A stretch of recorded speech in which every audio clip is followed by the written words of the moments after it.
It's time to pull up a stool and grab your spot at the bar. The stadiums are dark, the scoreboards are off, and the final whistle has long since blown. But in here, the lights stay on. Welcome to the ETB Lounge on the Empty the Bench Network. This is your official post-game nightcap, where we break down the biggest hits, pour one out for the heartbreaks, and dive into the stories that linger long after the clock hits zero. Whether you're here for sharp analysis or one last round of sports talk with the best fans in the game, you've come to the right place. The games are over, and the conversation is just getting started.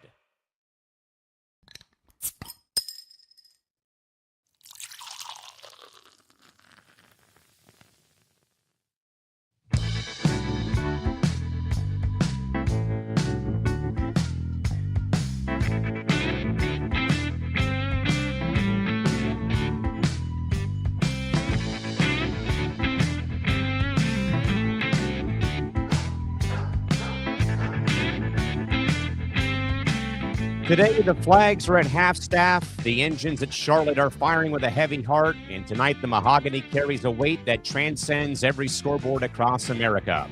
Welcome in-game to the Into the Bench Network, into the ETB Lounge, and hello again, everybody. My name is Callan McClurg, back with you after missing last week.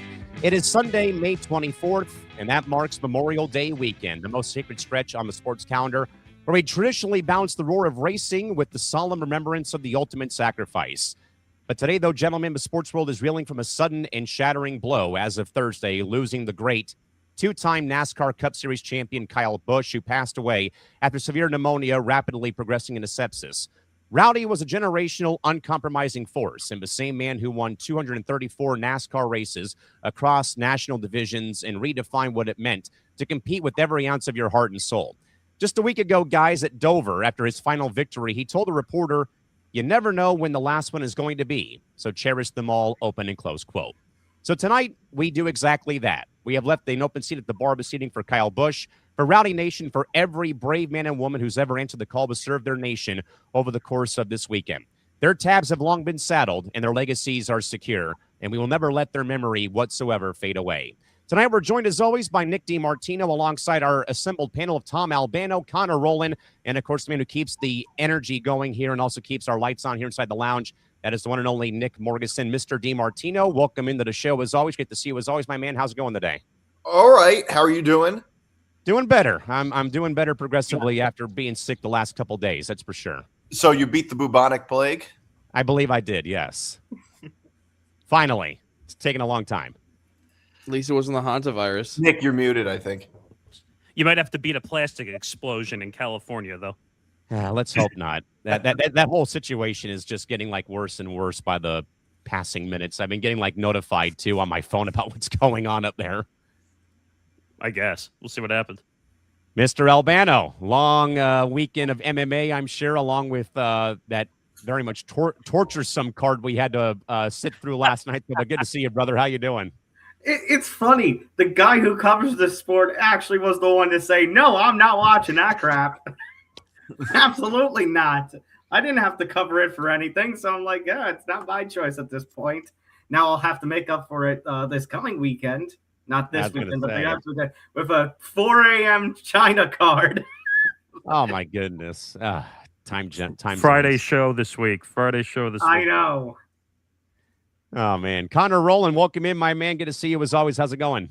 It's been good. I've been tired. My sister just gave birth to a beautiful baby boy. So we've been... Congratulations. Thank you. I cannot wait to teach this baby swear words. Or how to bet. That's funny. Everyone was making the same joke about that too. I was going to teach him how to make parlays. Conor, I was just going to say the first word that should be out of that baby's mouth is parlay. Damn it, I was going to say that. Listen, as God is my witness, we're going to get this baby sponsored by DraftKings, I swear. Yeah. Let's go. Let's go. So I've had that been going on. Baseball has been enjoyable to watch, terrible to bet on. Most specifically, I don't think anyone expected the Angels to put belt to ass on the Rangers, and I don't think anyone else expected the Braves to struggle as much as they did against the Nationals. Thought those were two very free games that turned out to, in fact, be dramatically not free. Or the Cubs finding ways to still lose games. So you've become the bad news bears of baseball betting. Right now, it sure shit feels like it. You know, I did a 4-legger with Nate on our show, Unnecessary Wagers. Every single leg we gave was correct. That I gave for mine was correct, except the Braves run line. And I did the math. If at $100 with the run line, you won $1,800. If I just chose the Braves to win, I still would have walked away with $1,300. So I just felt so fucking greedy and stupid. What? Oh man, Mr. Morgasen, good to see you as always. How we doing tonight? God, when was the last time I was on this show? It feels like an eternity ago. A couple of weeks ago. No, I'm probably 4 weeks ago, if that. 3 weeks Sounds ago. about right. Has it been that long? That feels like 5 months to me. One eternity later. All I'm going to say is, off the bat, I am going to get angry at Knicks fans tonight. I'm just going to make that warning right now. Because, one, they shouldn't have won game one, and I will tell you why they shouldn't have won game one. And by the way, Liam Barwick, if you're watching right now, because you were telling me crying fan in our Slack chat, go ahead, put $100 bet right now on the NBA Finals because you said they're going to win in 6 games. Or 10, or 100, or 1,000. And why stop there? It was quite literally the dumbest comment I've ever seen in our chat, because I will tell you right now, if OKC makes it, the Knicks are going to get trounced in the NBA Finals. What if they don't? They're not going. It's not going to You're happen. only up 2-1. What if the Spurs come back and win? They're not. I'm just saying, if they do. I'm with Nick on this one. Other Nick Morgasen, you've been. I don't want to call you out, but you've been wrong more than right thus far on this NBA playoffs. I think the Spurs could definitely come back and win it. With the injuries on the Spurs roster right now, they're not coming back. I will say there is definitely a better chance for the Knicks to go all the way if the Spurs are the ones that they are playing and not the Thunder. Having said that, the Knicks have a lot of momentum right now that it's at the point where it's like you can't give them a 0% chance. Correct. I don't see it. Knicks fans were, and I saw a video last night of someone calling into ESPN Cleveland last night saying that they're overly confident that they're going to beat the Western Conference team. And that's when I just started laughing. And I said, they're not beating the Spurs. They're not beating OKC. Both teams are 1,000% better than they are. They would absolutely have a chance to beat the Spurs. What? Well, The Knicks beat in the regular season. They played each other twice and they split. Actually, I think the Knicks actually 2 out of 3 if you count the NBA Cup. I was going to say the Knicks beat the Spurs to win the NBA Cup. So 2 out of 3. Who cares about the cup? I'm picking up some. It doesn't matter. I'm just saying they split. The Knicks only need to do one thing. Season. The Knicks only need to do one thing in order to ensure to win the NBA Finals. Hear me out. They need Danhausen to curse whoever makes it on the West. God. Yes. That's been so annoying seeing that, but I don't know. I'm not gonna lie. Rather than picking up the premonitions of an informed opinion, I'm picking up the premonitions of a hater right now, Nick. Like it feels like you're just hating on the Knicks. And look, I'll be honest with you. Haterade. The reason why the Knicks have my gone word. this far is because You didn't make that up. Brunson- That's a common phrase. That's a common phrase for sure. I know it is, but I'm the one sadly. who's often been saying it here. It's copium. The Knicks. I'll tell you what the secret to success is right now. The Knicks have had a blessing with Jalen Brunson. He's such a team player. You know, he really rallies the team. He takes charge. And it also helps that he promised his firstborn son to a demon from the 3rd level of hell. So rip to his firstborn, but this is going to be huge for New Yorkers everywhere. So, like, you know, let motherfucker dream for a little bit. It's not going to happen, though. They're not going to win. And I'm confident that they're not going to win the finals. Wait, are you going to put $100 on it? Yeah, are you going to put $100 on them to lose? Are you going to put $100 on it?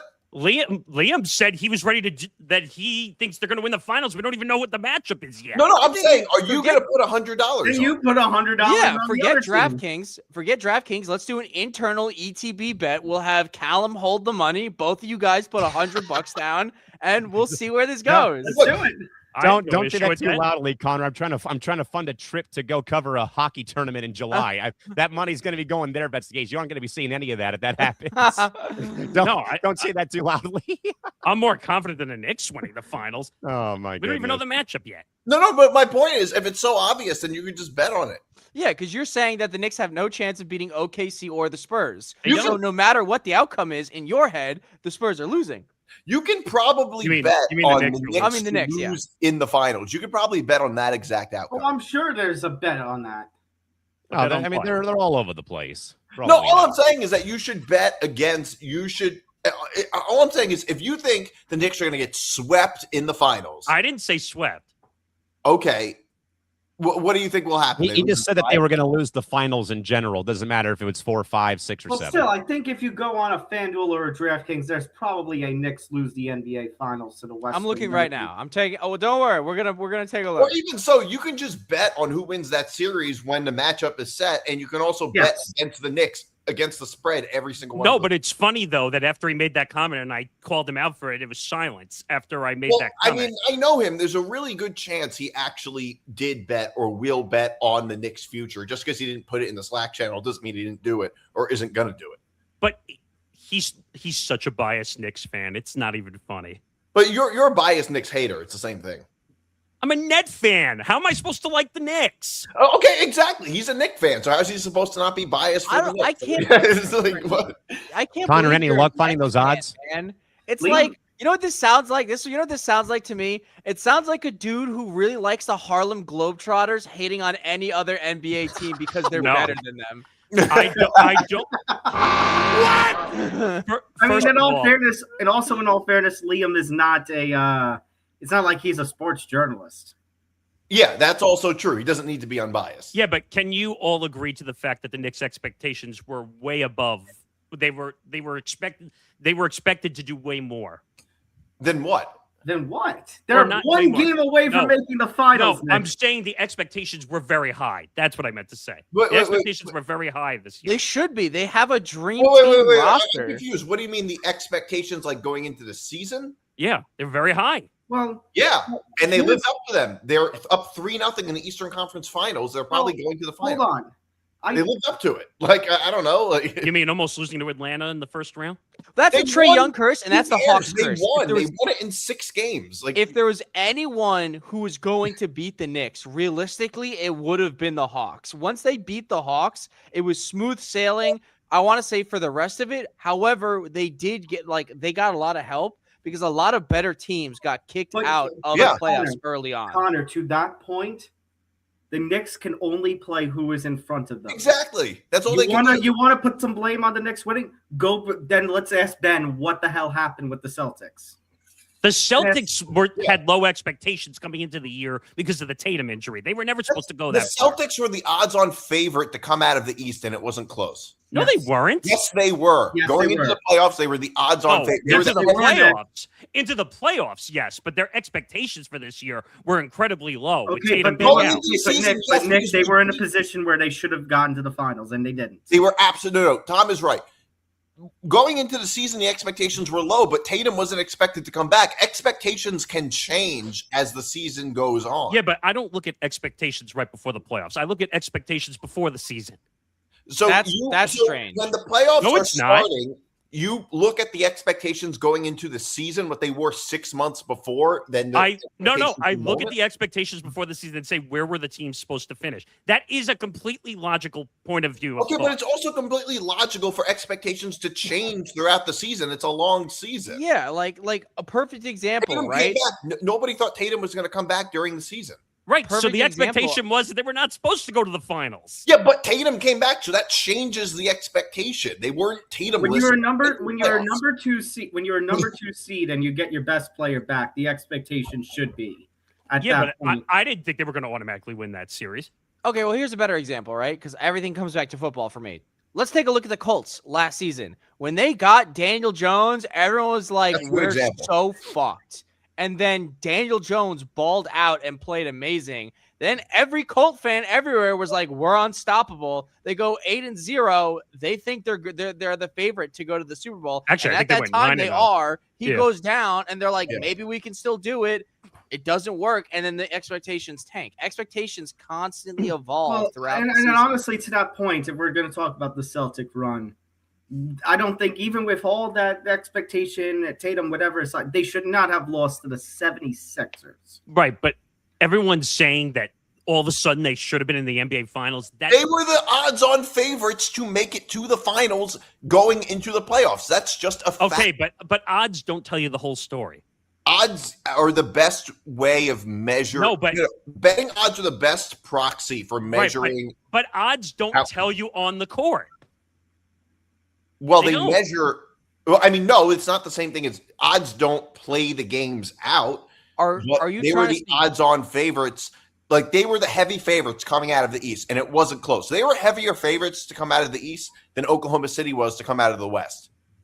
That's a fact. They were. But again, my expectations were not as high as everybody else's for the Celtics because I knew the Tatum injury was with them all year. So them missing the finals is not a shocker to me if that's what people are asking. It's not. You don't think it's disappointing that they lost to the 76ers? Well, I think they choked, if that's what you're asking me. But at the same time... Okay, then. No. That is a disappointment. No, but wait a minute. The expectations were still on the lower side for me because I didn't know what to expect from the Celtics this year.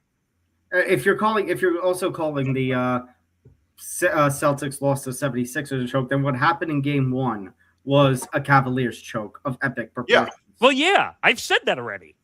But at the same time... But at the same... Oh, no, because I'm not done. But at the same time, then as the Cavaliers, you are supposed to have a bounce-back performance. And agreed.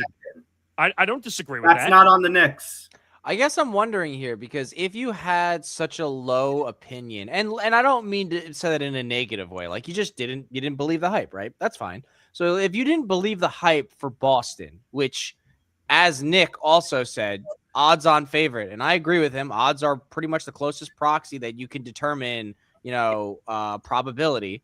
If you didn't have a lot of hope for the Celtics, how then are you shoveling shit, dirt, shame, whatever you want to call it, on the Knicks for wildly superseding most people's expectations? Now, Knicks fans are Knicks fans. They'll tell you straight up to your face that JB is their GOAT and that everything's great. No. That's just part of what being a Knicks is. No Knicks fan says JB is the GOAT. Whether they lose by 20. Whether they lose by 20 or win by 40 against prime Michael Jordan, they're still going to be out in the streets with a bottle of Don Julio. That's just the Knicks. Like, you can't ask a Knicks fan how the Knicks are doing. My question is if you think that the Celtics were not the hype train, right? How are you not surprised, pleasantly or otherwise, by how well the Knicks are doing? Well, let me ask you a question. What was the expectation of the Knicks this year? Well, I thought the expectation of the Knicks was a deep playoff you're forgetting. There's something we are all forgetting here. The Knicks also had a lot of pressure on them because of the front office's decision to fire Tom Thibodeau after the Eastern Conference Finals. I wouldn't even look at it for that reason. I wouldn't even look at it because that matters a lot. That matters a lot. Because if they don't go to the playoffs after they fired the coach that brought them there, they got them to the farthest point they had ever been in 25 years. Right, but at the same time, even though that does play a role, I agree. At the same time, what put more pressure on them? Halliburton out for the Pacers, Tatum down for the Celtics, and everyone said, "Oh, that means the Knicks automatically are going to make the finals at the end of the year." No, not necessarily. Nobody was saying that. Of course, they were saying that. The expectations were to make the finals. I wasn't saying that. Nobody was saying that. Not you. Not you guys. A lot of people were saying that the Knicks were automatically made. Wait. When are you talking about, by the way? I'm saying there was a lot of expectation out from ESPN analysts, a lot of NBA analysts that said when Tatum went down and Halliburton went down, that the Knicks were basically going to slide into the NBA Finals. Okay, I would say going into the season, the expectation was for the Knicks to make it to the finals. I would say that because of the injury to Jason Tatum. I would say that. But going into the playoffs, that was not the expectation. Going into the playoffs, the expectation was make it to the Eastern Conference Final. A deep playoff run. No, actually, they needed to go a step further, to be honest. But you know what? I think we'll see what happens. But I don't think the Knicks stand a chance in the finals. It's not me being a hater. It's watching. Look, I don't expect the Knicks to win the finals. I don't think they're better than the Spurs or Oklahoma City. But look, we don't know that until we play the series. That's why we play the games. So, I'm not going to write it all off before they even play. I will say that if this is what it coulda, shoulda, and it's going to sound like copium because my team got kicked out. But if the Pistons actually did win and move on, there was no shot of the Knicks going on. The Pistons would have put belt to ass on the I don't know about that. How do you know that? I don't know if I agree with that. How do I know that? Because I gave 10 years of my lifespan at a shady deal to the devil at a crossroads to make sure it would happen, and he fucked me on it. Well, okay, but here's the thing. The Pistons were not good in the playoffs. They ended up, first of all, even if they did get past the Cavs, that would have been 2 7-game series. They would have likely been very worn down. You guys needed a 3-1 comeback to beat Orlando. First of all, the Pistons were the cheapest number 1 seed of all time, in my opinion. They were like the Hawks from 11 years ago. You and I can agree on that one. I agree. But the biggest thing, and listen, Connor, respectfully in terms of your overall take, it's obviously your take. But when it gets to the overall playoffs, the biggest thing I see is the experience when it comes to in terms of your teams. And it's not a knock on the Pistons. I think they're up and coming more type of team. Cade's an absolute star. But for the number 1 overall ranked type of seed, it reminds me of the Cavs from the previous year. They're the number 1 type of seed. But do you think really they were the number 1 seed in terms as a whole going into the playoffs? Probably not. I do think Donovan Mitchell and Garland are a fine duo. But I just think personally, when you look at the overall landscape of things, they weren't the number 1 seed actually on paper. I have to agree with you. I like copium aside, I love my Pistons. They performed great. I'm glad to see that I can root for the Knicks right now because at least I have some skin left in the playoffs. And you know my what, biggest what? The thing is, your coach wouldn't do what Kenny Atkinson's doing, and basically saying, "Oh, we've won 2 out of 3." That's ridiculous. Ridiculous. Educated guess it. What are you doing, brother? You're down 3-0. You're in this series or not, and you blew game 1 by 21 points. I don't need to hear that. So you won games on paper. Big deal. Did you win them on the scoreboard? No. Yeah, that's all that matters. But my complaint about it is last season the whole ethos was we just need to get one other guy that can hoop with Cade and we're going to be good. And then they fucking didn't. And everyone's like, oh, Jalen Duren did pretty well. Yeah, how well did he do in the fucking playoffs? He was terrible. It was awful. Bad. And by the way, I don't know if you saw this tweet. It was I thought it was really funny. It was about Jalen Duren. This is going to drive me crazy. So I'm pulling it up right now. Long story short, just looking at the Pistons. Even I never thought the Pistons had a chance to win the championship as a 1 seed this year. There was so many better teams, as Ben would say, with the experience level that was higher in the. It's not a knock on them because I think they'll have their moment. Agreed. I think they're a good team. They're just not ready right now. It reminded me of the Jays when we kind of got in against LeBron, to be honest, where we were starting to kind of get up there, but I just knew deep down it just wasn't there yet. But you will get their chance, trust me. Yeah, it was definitely a Patriots level performance, I would say. Wow, bro. Way to do that to me. Okay. Then casually slip that one in. Then walks in. We're talking about the Celtics choking, and then a Patriots reference there. Sorry this is the Ben Cruz pain hour. As Nick DiMartino says, I've seen a good amount, so I'm gonna keep my mouth shut. Yeah, you've had your fair share. You've won more titles than I could even count in my life. How about You've won more titles than probably the rest of this room combined. Yeah, all of you win championships. What the hell is that? What? Huh? Oh yeah, you have Mr. San Diego over there. Who hasn't really won anything. Say 1963. AFL. I'm gonna say this, and Morgasen, you I'm not still gonna hate me for this. The Knicks deserve to be where they are. And I'm going to say that the Knicks overall, it's not their problem that the Celtics choked a 3-1 series lead to Philly. I'm going to say that. We choked, and it's what it is. We got to obviously take our chin off. The Celtics would have put up a really good fight against the Knicks. but I don't think we're going to be able to beat the Knicks because of our front court presence. I think if we get a very good overall center for this upcoming offseason, we could beat this team next year. But I just don't think we were good enough for this year. The one thing I think we were the biggest threat to the Knicks if we had what we had. I'm going to stand by it. The one thing I will say, though, is if game one, if that call is not made by Scott Foster, the Knicks don't win that game at all. Yeah. They don't win that game. Getting brought in. Yeah. But I think it's on the Cavs. You know, I think it's on the Cavs at that point to put the game away. For that historical kind of comeback to happen. No, it was a choke. It definitely was a choke. I'm not debating. That's not on a referee. You can't whine and complain when you choke. What was the end result of that? What was that last front? Like 44-11 or something like that? Yeah, and again, I'm not debating whether it's a choke. It was a choke, a historic choke, if I remember correctly, in NBA history. But Scott Foster making a foul call from across the court that was not even in his area on the court whatsoever. It wasn't even a foul. Mike Breeze says it wasn't a foul. That's Scott Foster. About as bad as the Blazers blowing it against the Lakers in the 0-2 conference final when they're up by 15 in the fourth quarter. That game does not go to overtime if that foul is not called. Even if the Cavs won, that's true. First of all, there were also calls earlier in that game or no calls that went against the Knicks. Stop with the because I've heard it. But stop with the Jared Allen flagrant. It wasn't. It was a flagrant. He whacked Towns in the head. Not everyone whacks everybody. That was really a flagrant foul that they reversed. Yeah. Josh Hart was trucked earlier in that game. Was the Wemby elbow to Nasri deserving of a flagrant too? Yes. Oh my God, he UFC elbowed him right in the fucking trachea. Are you kidding me? Wait, you don't think that was a flagrant two? Hell no. Then what was it?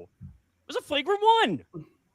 He wasn't purposely elbowed him in the neck. He wasn't purposely and he had winding full up. wind up. Yes, if you guys remember, here, I'll stand up for this. Stevie Wonder started his elbow down here by his hip and goes all the way over. It wasn't a basketball play. That was a flagrant. Did you notice he was being crowded? He's being crowded trying to get a rebound. All right. Well, look. Not in that moment. You are 100% correct that the refs are picking and choosing what they really want to treat as fouls and not fouls. But let's be honest. It's been like that for the last 10 plus years. The NBA is a refs circus. It's their show, and the players are just dancing for their.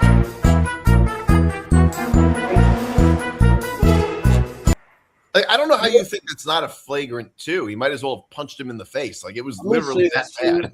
He wasn't purposely winding up and punching him. Yes, Go back and look at the replay. Yes, he did wind up. Did you see the play? I did.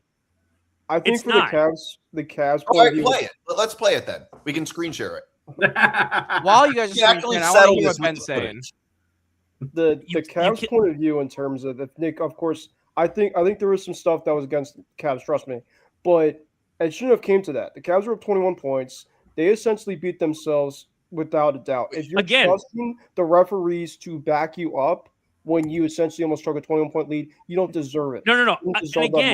And again, I'm not debating. It was a massive choke. I've said that already. No, I agree with you. I'm just saying.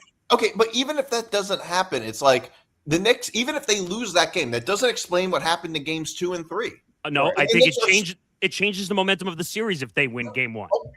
Maybe, or maybe not. Or maybe the Cavs aren't as good. Philly in our series and we lost 3-1. So I mean, look, that call is not the reason the Knicks dominated game 2 and game 3 really wasn't all that close. That's not the reason the Knicks won those 2 other games. Well, no, Cleveland didn't show up for games 2 and 3. But and also, whose fault is that? The coaching whose fault staff. is that? The coaching staff. That's the problem. Ever since, you can say what you want about that call, but ever since that call, the Cavs have been playing like their vacation for Cancun is booked on Tuesday. My point is, whose fault is that? You can't blame the rest for them not showing up in games 2 and 3. That's all. I never said that. No. But I what I will say is, like, one of the things that I've noticed with the Cavs, especially, is we can talk all we want about players not playing up to their skill level. The Knicks just steamrolling them. I think it's a case of this. I think the Knicks are playing exceptionally well, the best we've ever seen. That's point one.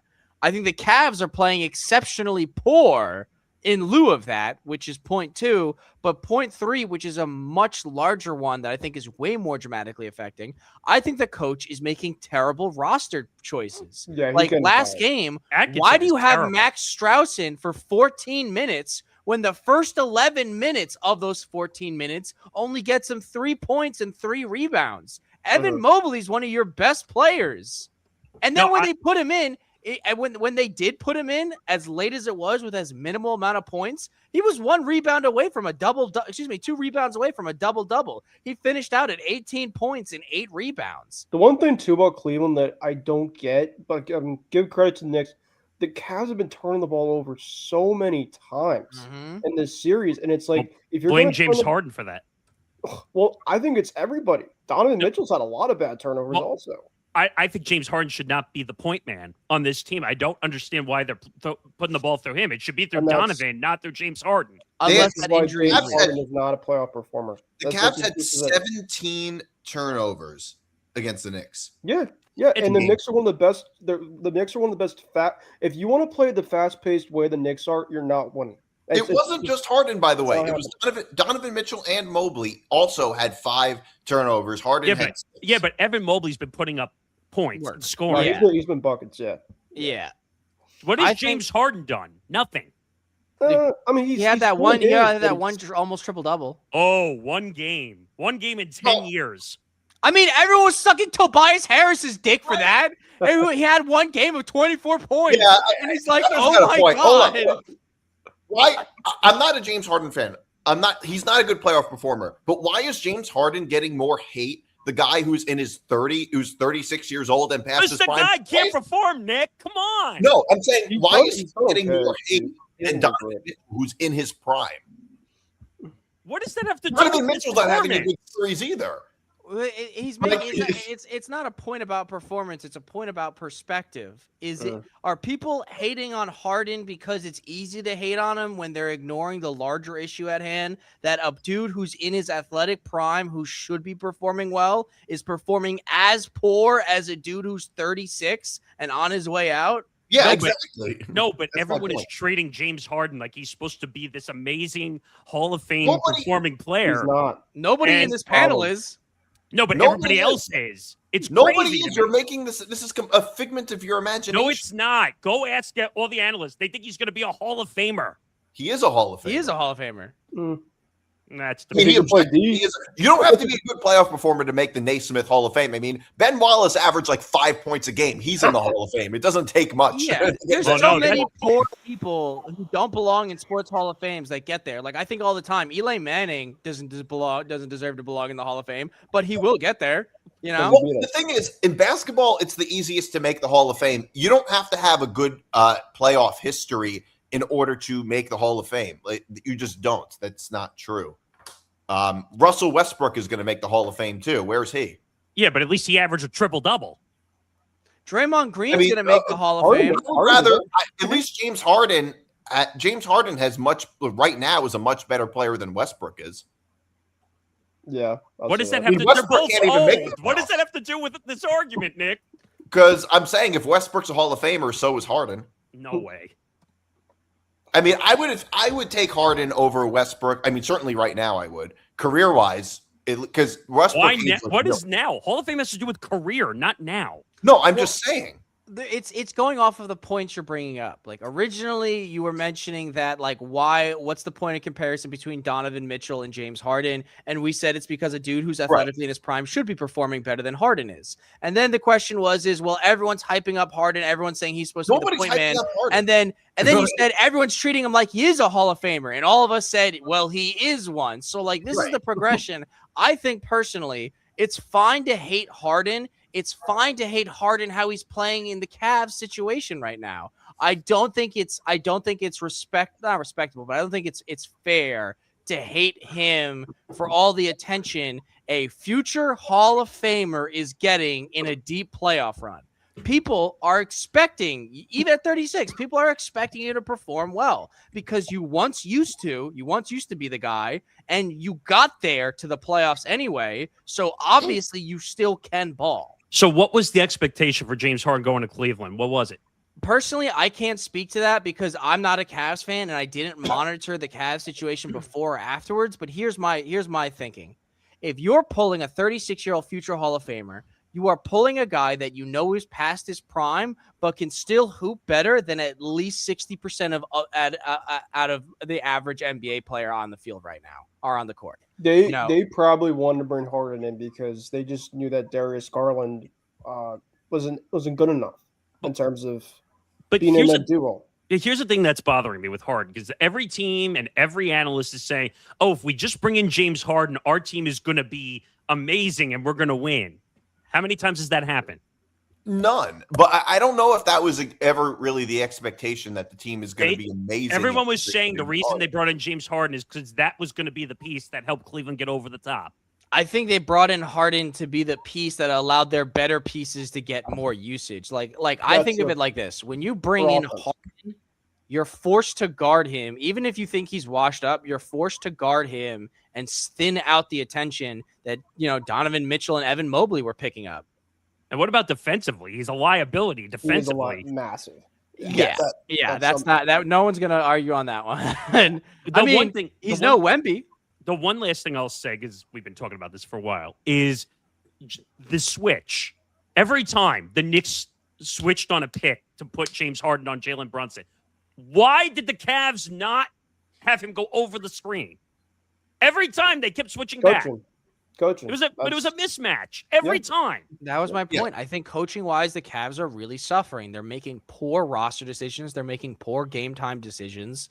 It's a perfect storm for the Cavs to lose. The coaching thinks that they've won 2 out of 3 games in the series. That made me laugh. Stuff. So that pretty much sums it all.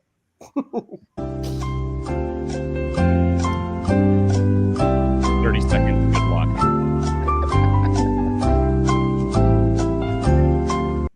Oh, man. That's what I felt.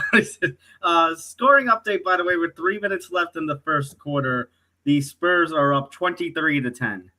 Yeah, I have the game on right here. Oh, by the way, I'm looking at Basketball Reference. They have James Harden listed as a 100% Hall of Fame probability. Oh yeah, because websites on paper are the accuracy for the Hall of Fame vote. Basketball Reference is actually pretty good. Nick, I have to know where 100%. Is your barometer for authenticity? Do you need Greg Popovich to show up in your room at night to give you the take to let you know that it's legitimate? At some point, what does that even mean? What? What does that even mean? Well, you shrug you're like, oh, betting odds don't mean nothing. Oh, websites don't mean nothing. What does mean something to you then? What source of information is good for you to be like, yeah, all right. When the voting happens, obviously. He has 3 scoring titles and 10 All-Star selections. That's Hall of Fame worthy just alone. What about the championship? I still think he's an overrated player. Okay, there's a lot of overrated players in the Hall of Fame. He's never going to win a title. I think Carmelo's overrated. I'm just saying that's a different question than is he a Hall of Famer? Turned into such a hater session. It's no, but saying he's never going to win a title doesn't mean he's not going to make the Hall of Fame. We really sure are moving the goalposts here. Titles to make the Hall of Fame. We made a whole NFL regulation field at this point. Wait, it's actually funny you mentioned that, Tom, because you know who the 2 co-hosts are moving the goalposts. Yeah, that's the joke.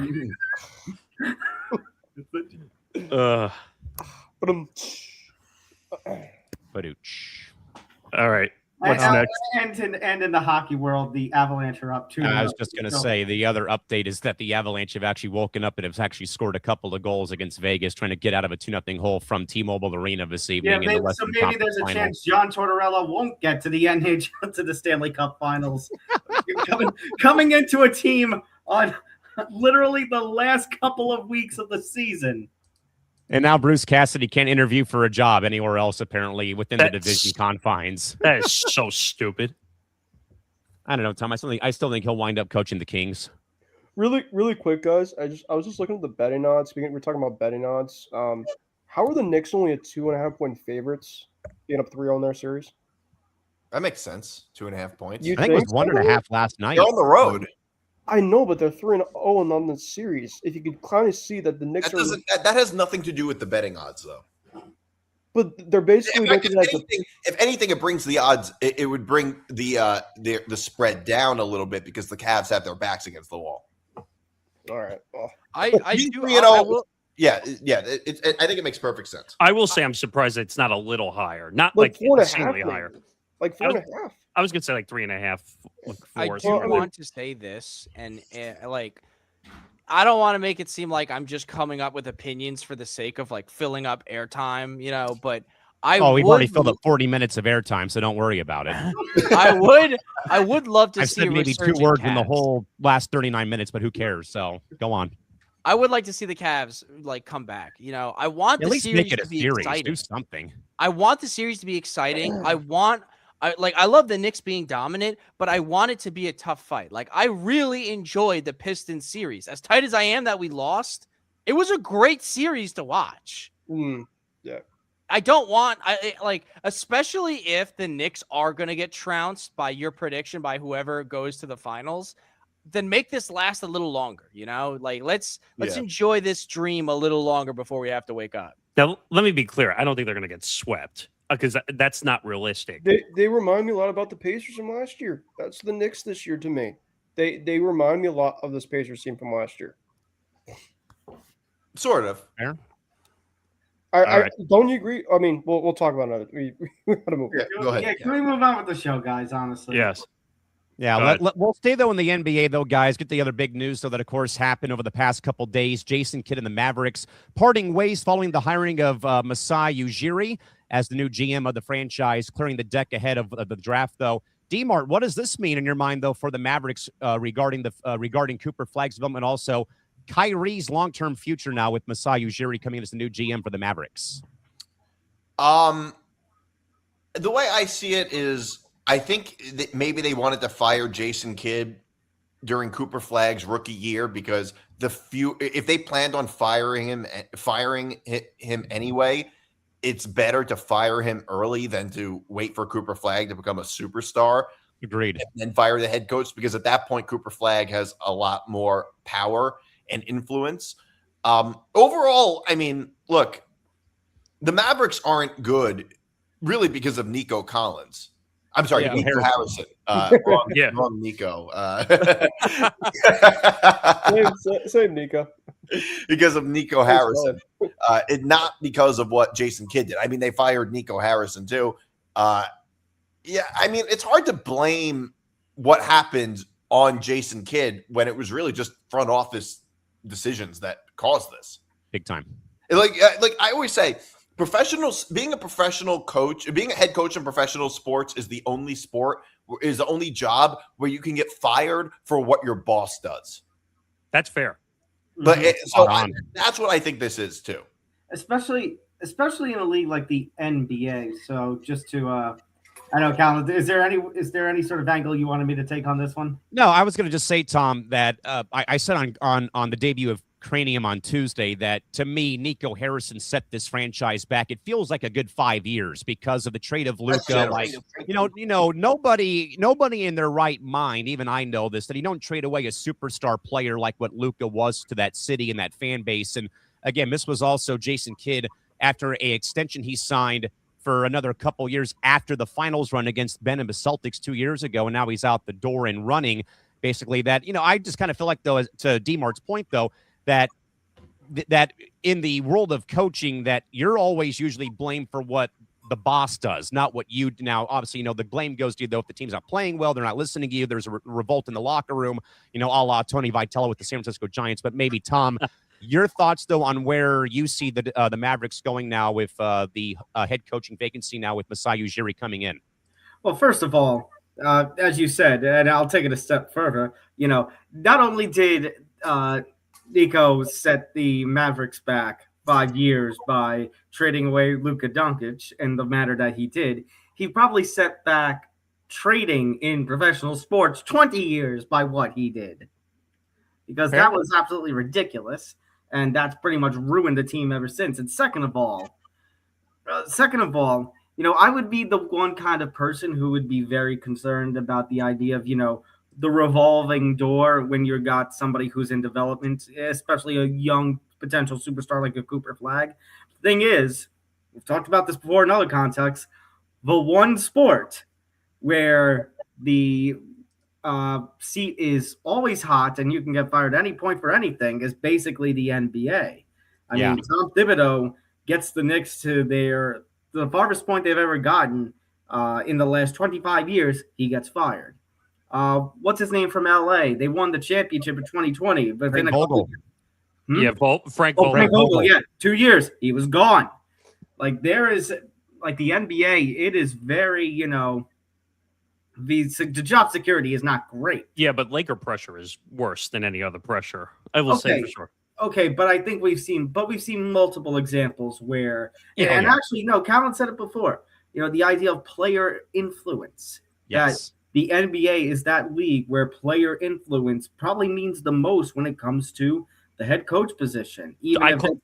I call it Dwight Howard syndrome because that's where it started. The Dwight Howard Stan Van Gundy whole. That's where it started because Dwight basically got Stan fired from Orlando, and that's when players took over how their teams were run. I remember watching that drama unfold every morning on SportsCenter back in 2009. And Superman at it again. But right now, who on the Mavericks has that type of leverage? Nobody. But I think Kyrie. Yeah, maybe Kyrie. But I think if he's ever healthy, for God's sakes.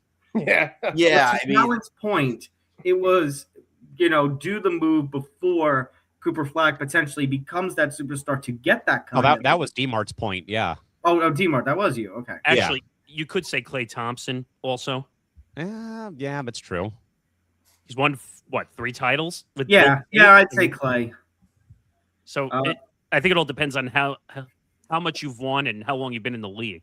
But I think regardless, say what you want about what was Jason Kidd's fault. What's not Jason Kidd's fault.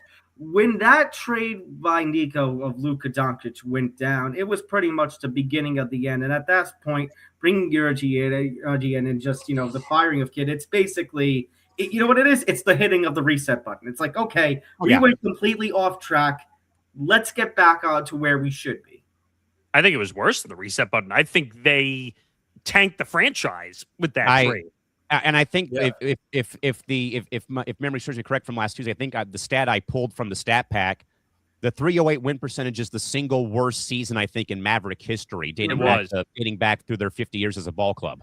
Okay, but my point is the hiring at this point is, the firing of Nico, now the firing of Jason Kidd, and the new regime coming in. This is basically yes, it is a reset in terms of rebuild, but it is also a reset in, okay, we've lost our way, and now we gotta get back to where we were before all that, before the most damning trade in NBA recent history. Well, look, you're not going to get back to where you were by firing Jason Kidd.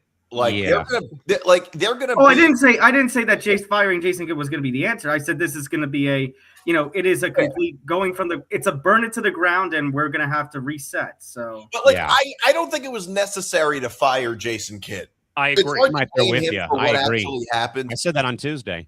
And also, let's not forget he did take the team to the finals just 2 years ago.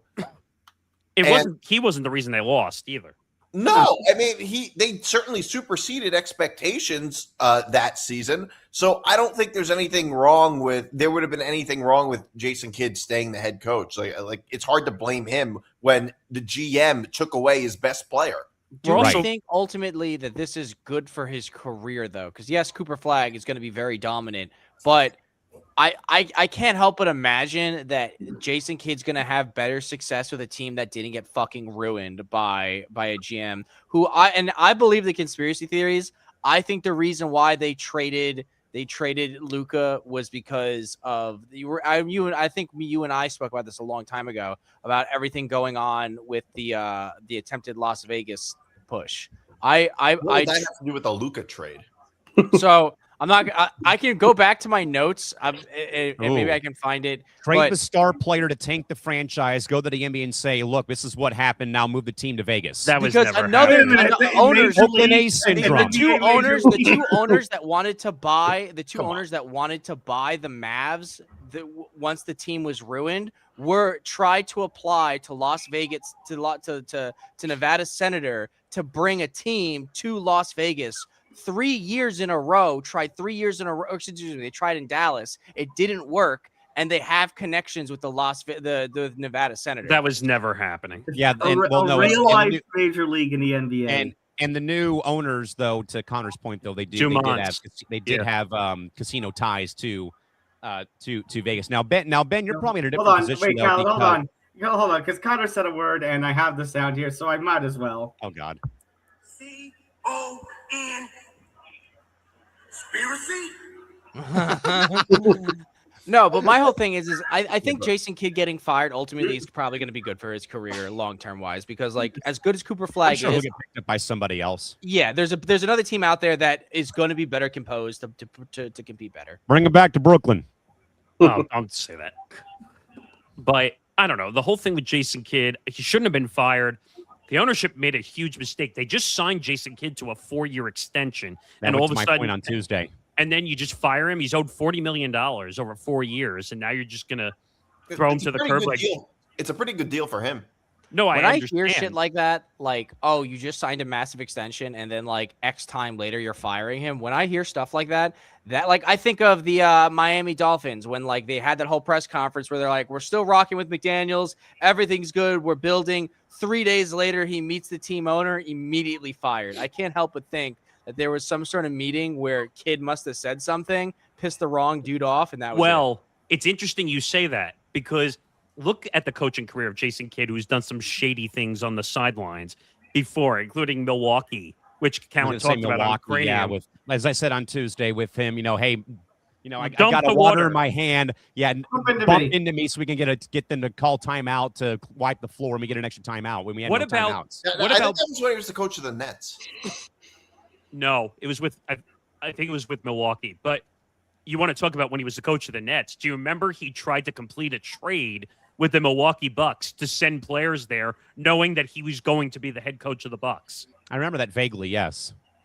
So, yeah, no, it was with the Nets. It was when they were playing the Lakers. He intentionally told Tyshawn Taylor to bump into him so he could spill soda on the court. I mean, oh wow, okay. I think he got fined for it eventually. He got fined, yeah. He got fined $50,000. I mean, that's probably not a lot for him, though. But no, I'm sure. My point is that he is a shady person. Let's not say like he's been a great coach. I'm not denying that he's had a lot of success, but at the same time, let's not make him out to be the cleanest person in the entire world. He's done some pretty ridiculous things on and off the court, which have gotten questioned before. But he shouldn't have been fired. I don't like the new ownership that Cuban sold the team to the Dumont family, I think was who it was. The Dumonts, and I think the Adelsons are a part of it too, I want to say. And there were rumors that Mark was looking to buy back into the Mavs because of how poorly the new ownership is running the franchise. But that Luka trade just basically sent a bomb off to the Dallas Mavericks and their fans. If you remember, after that trade happened, there were riots outside American Airlines Arena. Yeah. Right. Yeah, they were hosting mock funerals and taking a casket down the main driveway of the arena while the Stars were playing Columbus that day. They had campfires outside the arena. They were and a step further, as I said on Tuesday, then the franchise began to censor the fan base. You can't wear a Luka jersey into a game. You can't, have these signs that say "Fire Nico." Like, what is that saying? It was all James Dolan moves. I was just going to say that. Yeah, exactly. James Dolan moves. Classic James Dolan. Ben, your thoughts still about this? Because I know that he kind of went through it still, but obviously a different ordeal though with Ime Udoka and then Joe Mazzulla. But thoughts though here about Jason Kidd getting fired though, and maybe does he pop up somewhere else for the upcoming season? Yeah, I mean, obviously, of course, we faced him in the finals, and I thought for the most part, he was good, but I think there's a lot of Mavericks fans on social media that were asking for him to be gone then, and that was obviously in 24. There's also reports that he approved the Luka trade. That was Jason Kidd. So he obviously was looking at a younger, different direction. Granted, they got Cooper Flagg, but I do think it's very puzzling that they made this overall fire, and I don't think he was the overall reason for their overall failures. I think he's a decent overall coach. I think he could definitely get himself back on the map somewhere. I don't know where. I mean, I was going to say maybe a place like, Golden State, obviously, but Golden State's obviously keeping Kerr around, even though Kerr, I think, is obviously ran its course. Kerr's obviously ran its course over Golden State. Yeah, I mean, Ime, I think, was a different type of story because he obviously had a lot of issues. Off the court issues happened and stuff like that. Yeah. More like under the desk issues. Yeah, under the desk is more accurate. Under the bench? Under the bench. Under the bench. That'll be a new show coming eventually. Yeah. But yeah, I think, Nico was a massive, he's a bigger part to this overall failures of what they're doing. And I think, Kid was scapegoated when it came to this, because I do think that he does have a lot more good ahead of him. I mean, I was going to say Morgasen, him going back to Brooklyn, coming back to becoming back the Nets head coach. I mean, it's, I don't know. He can go somewhere. I didn't have a problem with him. I think he's a little shady, some of the stuff he does. That's all I was really getting at.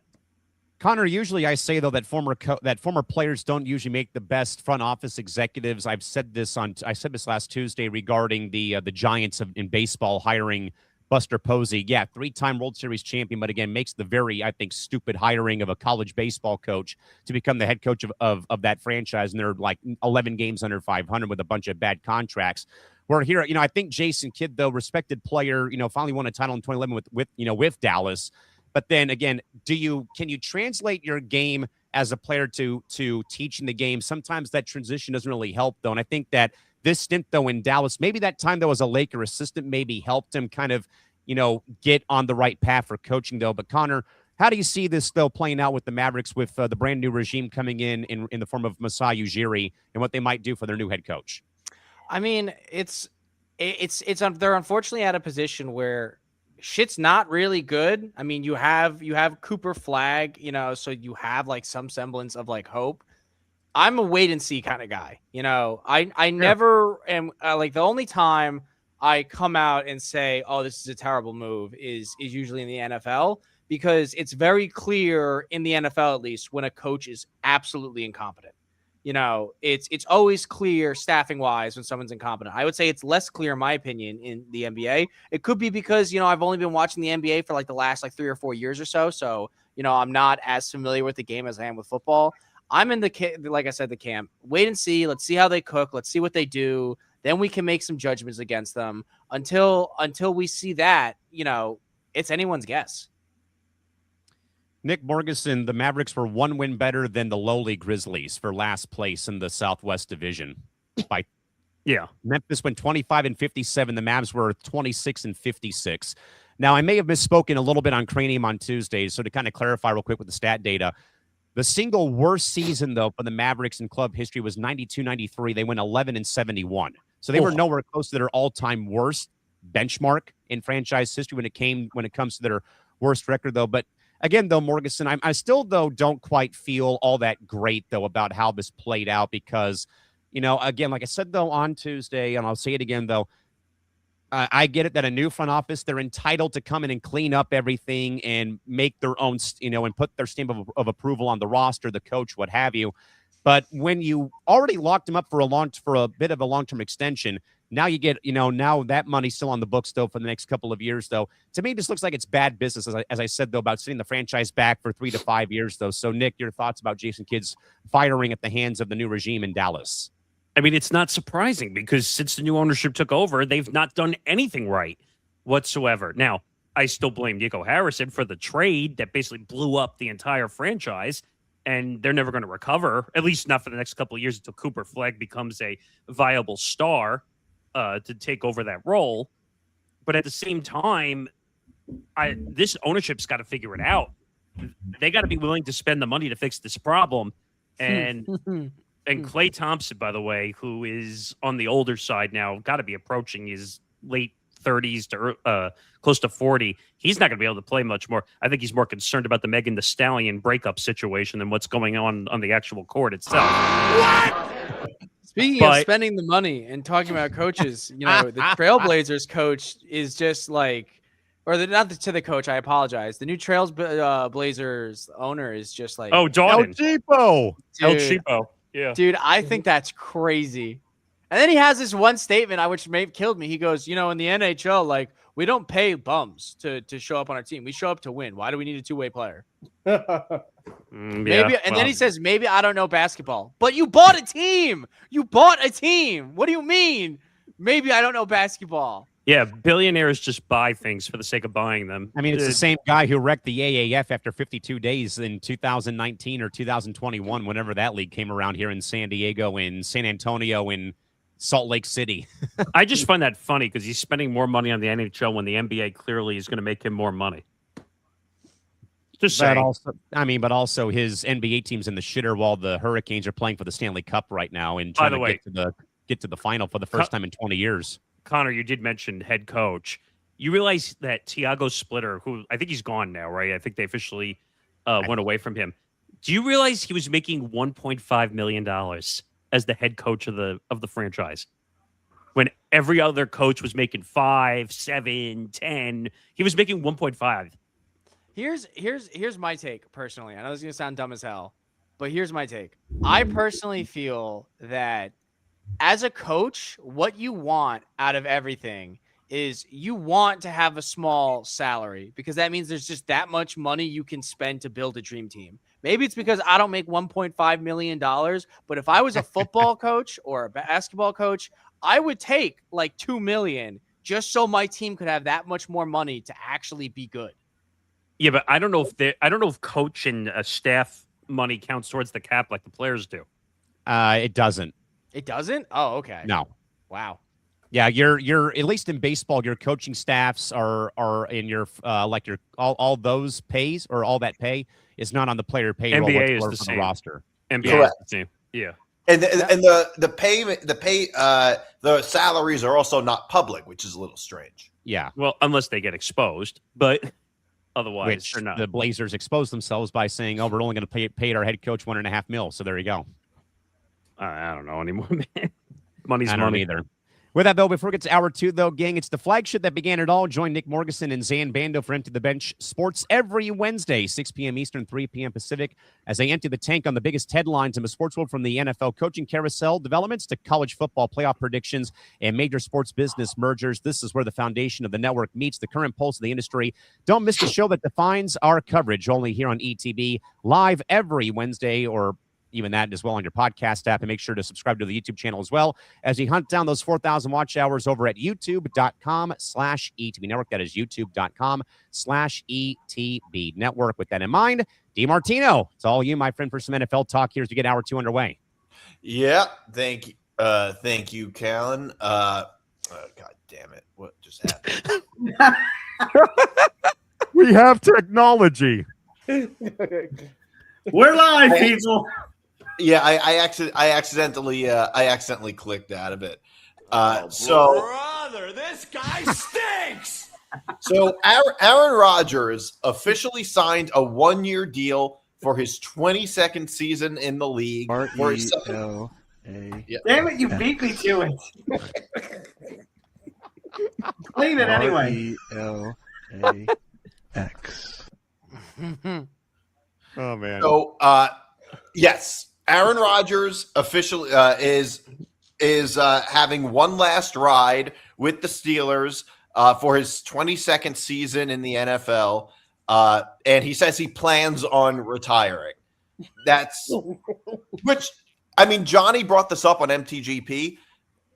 I mean, he did say plans on retiring. I guess technically he could use that and say, well, I said plan on it, and like Just remember who his predecessor and mentor that's why I wrote in the Slack channel, Tom. It's not the prophecy will not be fulfilled till he goes and puts that Viking helmet on and then gets charged. You shut up right now. No. I kind of hope he does it. I want to see that. I will lose my mind if that happens. Oh, I'm gonna laugh the day that you have to make that video when it's announced that he ends up in a Vikings uniform. No, it'll be Johnny or Callan or somebody or Nick or somebody else who's doing it, not me. Sure as hell won't be me. What are you talking about? Sorry. Yeah, so I guess we could talk about just Aaron Rodgers going to the Steelers.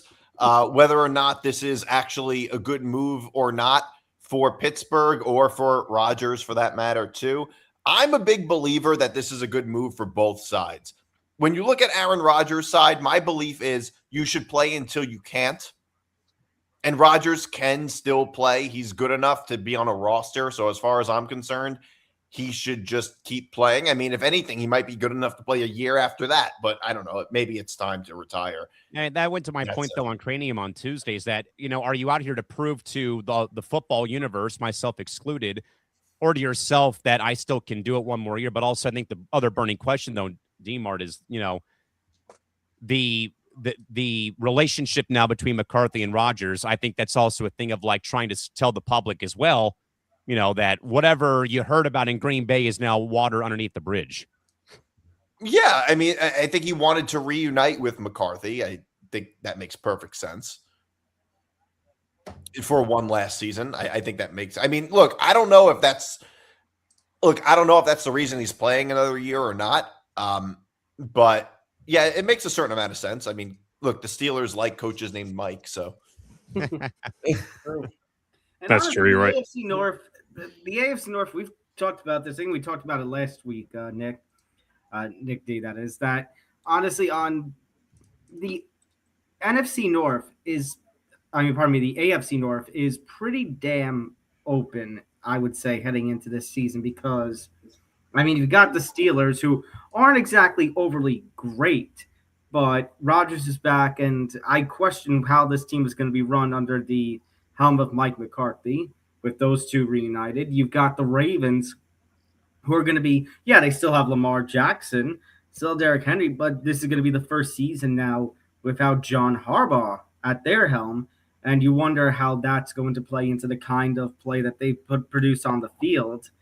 You've got the Bengals, who it always seems to be, at least the last couple of seasons, what could be, because you still got all those great offensive weapons, but one, their defense sucks, and two, their offensive line sucks to the point where Burrow's getting hurt every season. He's a damn punching bag. Right. And then you've got the Browns, who are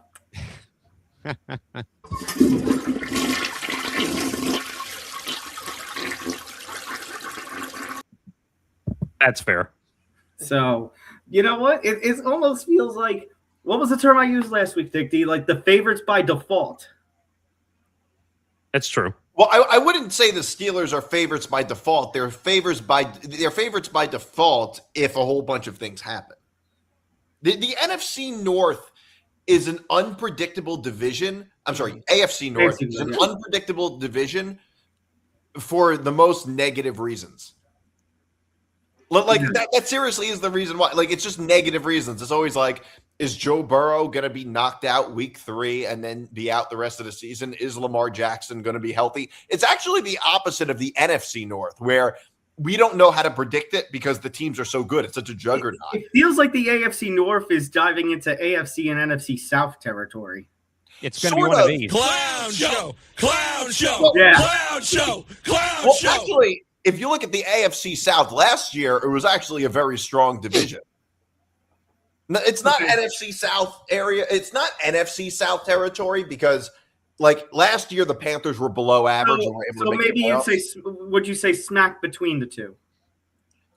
I'd say it's. I don't know, because I would say it's more its own unique thing. I've never seen a division like this where you have one horrendous team, but and then you have 2 teams that could be really good or really bad depending on what happens, and then the Steelers that are like, they're probably going to have a winning record and probably won't make it past the first round of the playoffs. The 9-8, probably another 9-8 or 10-7 season. 7-9 Seahawks. Yeah, so I just think the AFC North as a division is just sort of unique in that sense.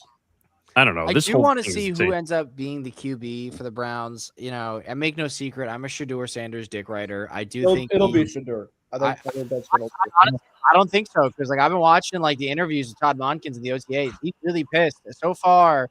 It's not going to be Deshaun, I'll tell you that. Well, Deshaun's the only one not throwing interceptions on 7-on-7s. It's not going to be Deshaun. They're not going to let that reputational hit them.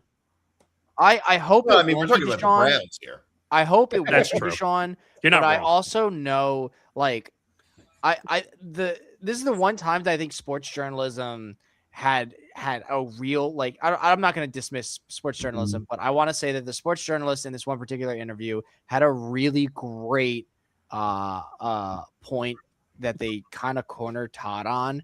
They asked him in no uncertain terms, how do you feel about Deshaun as a person? Forget as a QB. And I watched this guy stumble over, like, trying to find something positive to say about this guy. Whereas all I can think, I saw from his expression, he's as a coaching from his point, as a coaching standpoint, he kept on bringing it back to how the guy plays, like the ability to play still after everything that's gone on. So deflecting slightly.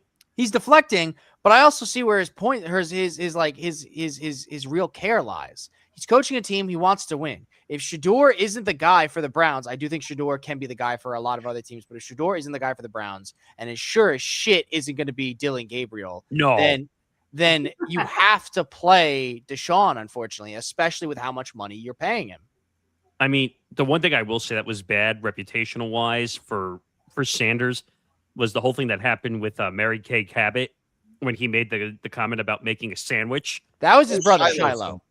What? Oh, was that Shiloh? Shiloh? Was his brother, Shiloh. Oh, well, to me, they're the same person because they're both morons. But anyway. Well, they're different people. You can't blame Shedeur for what Shiloh Shedeur's a real good kid. Like, he's great on the camera. He, like, to me, I look at him and I see almost like a Jameis Winston. He's great. He's charismatic. He's humble now. I think that happened after his whole drafting process. But I'm a huge Shedeur guy. I am curious to see what the Browns do only because of Shedeur. Everything else about the Browns, I couldn't give a fuck about. I mean, and you know what's crazy?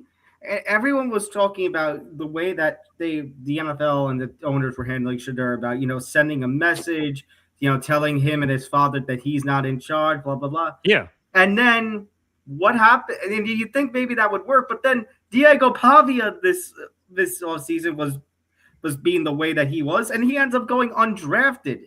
You'd think Diego Pavia would have learned from what exactly happened, whatever it was that happened to Shedeur Sanders. When will they learn? Yeah, but he got a 3-year deal with the Ravens. I mean, he's not complaining, but at the same time, no, I get what you're going saying. Undrafted. Literally, the only reason the Ravens took him was because he went undrafted and he got the tryout. 200-something picks, the all 32 NFL teams told him F off. No, I don't think it was his attitude. I think it was a combination of his attitude and the fact that he's 5'9".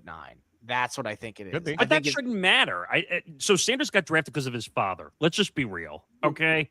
It has nothing to do with his play on the field, for crying out loud. Shedeur?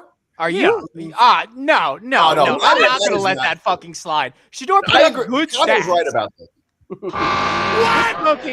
We're smoking right now. He's not a quarterback. Shedeur was actually, his draft stock was hurt by his father. Yeah, it was the other way around. That's what I'll agree with. I also heard that the offense, they ran a lot of scouts and other coaches didn't really think that it was going to be successful with what he was playing into at Colorado.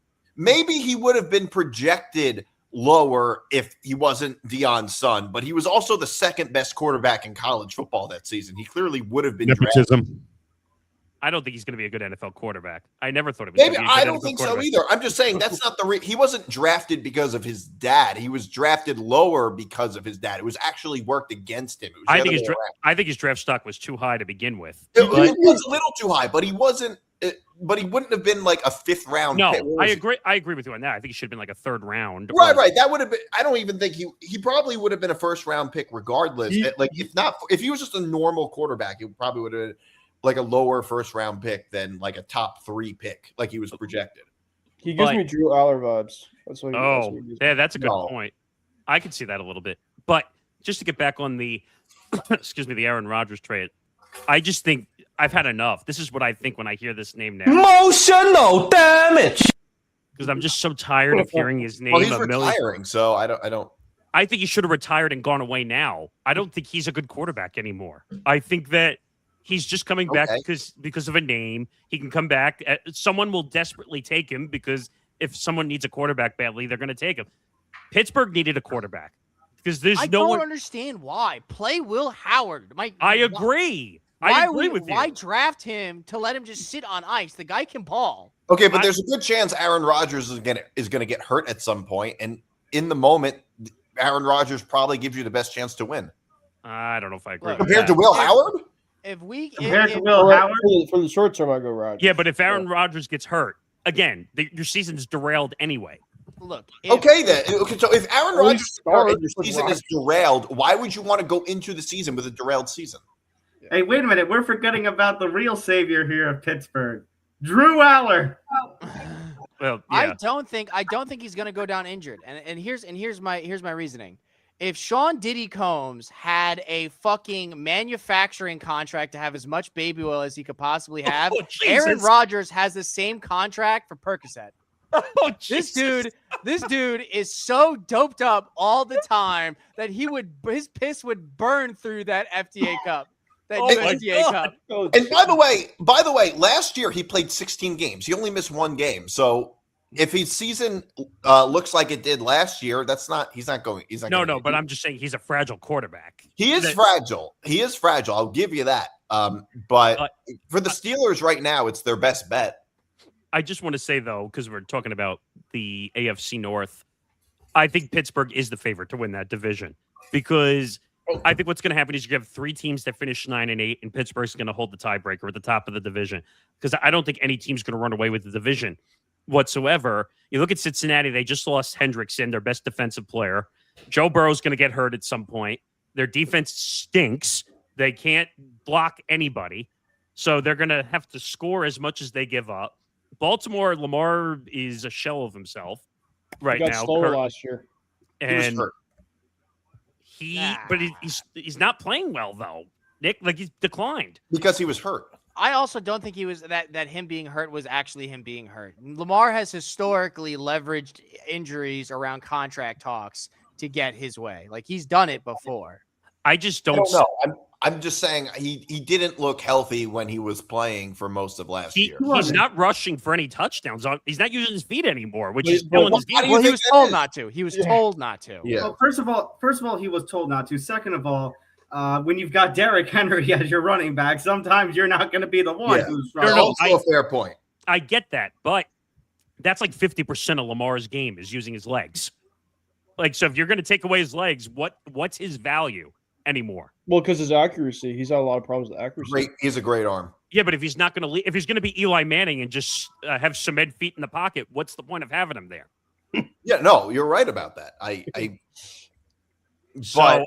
Baltimore. I think Baltimore finishes. Well, let me think about this in my head because I'm going to get dogged anyway when I say the Bengals. It depends on Lamar Jackson's health. We can't make these predictions yet because we don't know how that's going to work out. This division you can't predict because it depends on who gets injured and when they get injured. That's what this whole division is. We have 3 quarterbacks, and we don't even know who the Browns quarterback is going to be. None of us can actually predict who the quarterbacks for any of these teams will be in December. Like we can't even predict it. The thing, though, Nick, like the Browns are the Browns. Like no matter what quarterback they bring in. So no, but the point is though is that we don't even know who any of these teams' quarterback is going to be. It's the hardest division to predict. Yeah, no, you're right. You're right. That's fair. But also, Connor, what the hell comparison? You like that one, right? To do with Diddy. Well, look, I'm just saying, had a wholesale you should compare it to Sean Watson. And the problem is wholesale supply of baby oil. I literally just had to walk off the set for the. I don't think anyone other than Nick Morgasen has made me walk off the set before until you just did that. And the Aaron problem is Rodgers has got to have the same contract. That bro is getting boxes of Percocet drone dropped into his backyard. At whatever James Bond Batman villain villa he's living at currently. Wait, you think Aaron Rodgers has his own lair? But then again, he does live in the darkness. He for sure has his own lair. Do you remember that time that he said when how he decides if he's playing is he locks himself in a room? No, the darkness and does ayahuasca. That dude for sure has a lair. Well, he lived in the darkness for 72 hours straight. And he did used to have a witch girlfriend. Hey, we saw his wife for the first time finally on public. Did we pictures. actually? Yeah. And it's a little odd, let me tell you. Look, I'm not going to pick on his wife. No, I would never pick on a person's family member. I was just curious because I'll be honest, like I respect his desire to not want his family life in the public scene, but with all the other weird shit he said, it just kind of like adds another feather in his cap. The word immunized, holding his toe up to the camera to show the golden toe or toe injury. But I wasn't making fun of his wife. I was talking about that time he was dating a witch doctor or whatever. Something blue. What was her name? Oh, yeah, I know who you're talking about. I gotta look it up though. But yeah, he was dating blue something, whatever it was called. She was like a witch. Briefly dated podcaster and spiritual influencer Blue of Earth, born Charlotte Brederson. Blue of Earth. That's a name? That sounds like a rapper. A podcaster. It sounds like an NBA player would change his name to. Oh, you mean like Meta World Peace? Floyd World Be Free. Hold on. Blue of Earth, birth name Charlotte Brederson, is a well-known podcaster, creator of the Deja Blue podcast. Oh, God. And co-founder of a modern mystery school for women. When the two were first linked in the summer of 2022, internet rumors surfaced claiming Blue identified as a witch. She publicly denied these labels, though her connection to holistic healing, psychedelics, and alternative spirituality was heavily discussed in the media. Sounds right up Aaron Rodgers' alley. Because he's a raw pain in the ass. Oh, God. All right, let's move on. Yeah, I mean, we could talk a little more about Rodgers if you want. Oh, yeah. I mean, look, it's a pretty big topic. I mean, the weird thing about Rodgers right now is I feel like it's being a little overshadowed. Wemby had a half-court shot. Yep. Yeah. What? Yep. Yeah. Just that's what happened? That was crazy. Was it 47-41, I think now? At halftime. Wow. That's, I mean, 50 to 38 San Antonio. They're up 12. All right, where are we going? Yes. Yeah. It's 50 to 38 San Antonio. Wow. No. Yep. All right. It looks like San Antonio might actually, I don't know, maybe they tie it up and they. That's a good series. They have an actual chance. All right. Another NFL story. The Rams re-signed Matt Stafford to an extension. For what was it? Like another 1 year, $55 million. 1 year, $55 million. He's already signed for this year. He's coming back. They gave him an extension for the season after. Yeah, correct. Right, correct. I think this is. I mean, I don't know. I feel like it's a no-brainer. I think everybody on the panel would agree it's a no-brainer. Sorry to interrupt and just react like that, but that was a wing and a prayer kind of shot. Yeah. I have to see it shot. When you're going right, you're going right. Yes, I guess I have to see. I guess I have to see that. Hold on, I'm gonna put it in lounge chat. Mm-hmm. All right, but yes, Stafford signed a heavy extension with the Rams, and yeah, I mean, I think it's a no-brainer because it's not too long of a period of time. Stafford was clearly one of the 10 best quarterbacks in the NFL last year, so I don't know what else they're supposed to do. Why'd you draft a quarterback this year then? In the top 15? Because Stafford's not going to be around much longer. I don't know. I think this extension is through 2027, so it's one more year. Mm-hmm. For the future. That tells me that probably they're going to a year-to-year basis with not just the Reds, but talking about like Stafford himself. Like he will play this year out, see how he feels, and then play. And then if he's ready, I mean, if he's good to go, play next year out, and that's probably the career of Matt Stafford. Yeah, I don't think he's going to play anywhere else. And, you know, we don't know what his health is going to be next year. I mean, he's been healthy. I'm just saying you never know when players get older, they start to develop injuries. We don't know how that's going to look. Yeah, this feels to me along the lines of, Aaron Rodgers, Jordan Love, when Love was drafted a couple of years earlier before he became a starter. Same thing for Aaron Rodgers when he was drafted by Green Bay the year that Alex Smith went number one. I think that was 2005. Probably going along the same line. Hey, Patrick Mahomes famously now sat out his entire rookie year. He was playing behind Alex Smith. Yeah, and people forget that. I mean, Aaron Rodgers did too. He sat out. Right, that's what I'm saying. It's like sometimes that's part of the strategies that maybe Ty Simpson's not going to play anything in his rookie year other than garbage time, but he's going to have Matt Stafford. I think is going to be a very strong mentor for somebody like Ty. Where at the point when Stafford says he's done, Ty easily can just have a smooth transition into that kind of offense. But Ty sucks ass through a garden hose. Well, how do we know that? What? Like, we know that because he's dog shit. Like, you can look at his stats. What are you talking? He was one of the best. He was probably one of the 5 best quarterbacks in college last year. There was only 4 good college quarterbacks last year. What are you talking about? Wait a minute, and you say I'm delusional? Look, what? Wait, hold on. Let me bring in some air of reality here. What I said was funny, but let me back it up here. First and foremost, I always believed that the road that the Rams were going to take is when Stafford retires, they were going to trade and get Burrow because Burrow's going to want out. I still think that's on the table. I think if that's still on the table, there is no way in hell McVay is going to want to give Ty Simpson, a QB he didn't even want, a chance when Burrow is available and willing. So first and foremost, how do we know Burrow's going to be available? We were hearing about. Wait a minute, Burrow has. Go ahead. Sorry, no, go for it. I was just going to say, what leverage does Burrow have to demand a trade right now? Anyway.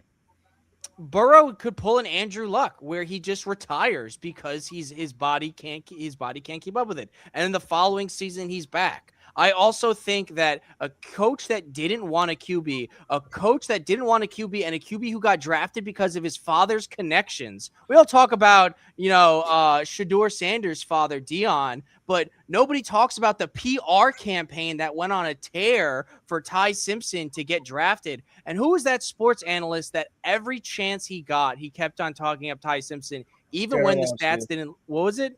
Dan Orlovsky. Yeah, Dan Orlovsky. Dan Orlovsky's best friends with his father. You can't tell me. Where are you getting the information that Sean McVay didn't want Ty Simpson? His reaction. He said it in a press conference, actually. And he said it in a press conference. But Sean McVay, he didn't say that in a press conference. He absolutely did say it. When did he say that? Because I'm looking for it right now. I don't remember. Connor, I can actually back you up because afterwards he had to go. Have a follow-up press conference to talk about how happy he was about it. Well, no, he had to clarify that he misspoke, saying that he didn't want Ty Simpson. So yeah, he actually did say. Wait, because I'm just looking for it. And also, let's say if he didn't overtly say it, right? I'm sure we can pull up the quote, but let's say in a realm where that didn't happen. If your reaction to this kid getting drafted was so bad that the next day you had to immediately do a follow-up presser to clarify, that's my vibe was off. There was bad energy that night. Sports Illustrated confirmed it too, the day after the draft, because there's an article that says Sean McVay explains his viral reaction to Rams shockingly drafting Ty Simpson. Yeah, that's the one I was just looking at on social media. And now I'll get into the meat of why I'm a Ty Simpson hater. Let's pull up his stats for argument's sake. Ty Simpson college stats. Even though Ty Simpson also said I had, quote, secret meetings with Sean McVay. Never happened. Okay, so from 2022 to 2025, he's only had 28 touchdowns, 3,900 passing yards, 5 rushing TDs. That's not great stats. I can pull up 7 QBs right now that have way better stats. Well, that's because he didn't play for most of those years. He only played 6 games at most before last season. Yeah, but why is he being drafted in the top 15? That makes no sense. Last year, he had a very good year. All right, we'll just look up. Why don't you look at last year? I will. I'll pull up last year's stats. Let me take a look. He threw for over 35. He threw for over 3,500 yards last year. 28 touchdowns and 5 interceptions. Those are very good numbers. Okay, no, I will give you that. Those are very good numbers for a single season, but there were so many other QBs in the draft that were putting up way better numbers. Like who? Do you think the Rams should have drafted Drew Or if this was the move? It's not like they took him as a top 5 pick. Who I think is the The guy that the Jets drafted has way better stats, in my opinion. Way better stats. Who? Jets Q. Let me pull it up because I looked into him and I looked at his game footage. Wait, Nick? Yeah, Cade's got way better stats. No, he does not. Last year he didn't. I mean, last year, no. But but I'm going conglomerate. You know, if we're looking at just last year, recency bias matters a lot. He progressively got worse throughout his college career. Yeah, but people always say like, "Oh, last year he fell off." Last year he lost his best wide receiver. His best wide receiver went to the draft. So like there was staff change. There was roster changes. I don't think we can look at Ty Simpson's 1 year and say he can ball, and then look at his playoff performance in college football and be like, "Yeah, he can ball." How good was Cade Klubnik's college performance? What's that? How good was Cade Klubnik's playoff performance? So Cade didn't. Yeah, exactly. He didn't make it. But that's not his. It's entirely his fault. His team, saying, he didn't make it. What does making the playoffs have to do with whether you're a good quarterback or not, though? It doesn't. And my whole thing is McVay doesn't want you. The plan was, and that this is rumor mill, so it's not written in stone. But the plan is when Stafford retires, trade to get Burrow. Because they would have they do have people on their team. They have enough depth to make an appealing trade, and Burrow legitimately does want out of Cincinnati. But how do you know he's going to go to the Rams? Like this is all like this is hearsay. What other team actually is happening? It's all right. Could happen. So let me ask you this. What other team has every piece right now to take you straight to the Super Bowl? First year there. I have Burrow go to Tampa. I'd take him over Baker, but Baker's obviously good there. I think Tampa's a good enough roster. I don't think he even want to go there though. Exactly. Like the team. The Rams have one of the best rosters in football, but they're also playing the toughest division potentially. Yeah, but that also doesn't matter because Burrow. I don't think so. It matters a lot because if you can't win your division, that puts you behind the 8 ball. I think they absolutely can win their division. I think they can. I'm just saying it's hard. It's very hard for them to win their division. I agree with you. It's going to be hard, but there is no better landing spot for Burrow than the Rams. I agree. No, I think it's one of the better landing spots. The problem is that Joe Burrow doesn't stay healthy. So even if you did get Joe Burrow, look, injury problems don't get better as you age. They only ever get worse. I agree with you on that front. Get Joe Burrow, there's a really good chance he gets injured at some point in the season, and you need a good backup. I agree with you on that front. I do. Everyone's and like the whole like, oh well, he's gonna have a competent O-line now, so it's gonna be better. Like, okay, like we can go back and forth on that. We don't know. All it could take is one. I also just don't think that's the reason he gets injured a lot. I think it has a lot more to do. I think he's just injury prone. I think it has more to do with that. He gives me Phillip Rivers vibes. But he has 13 kids?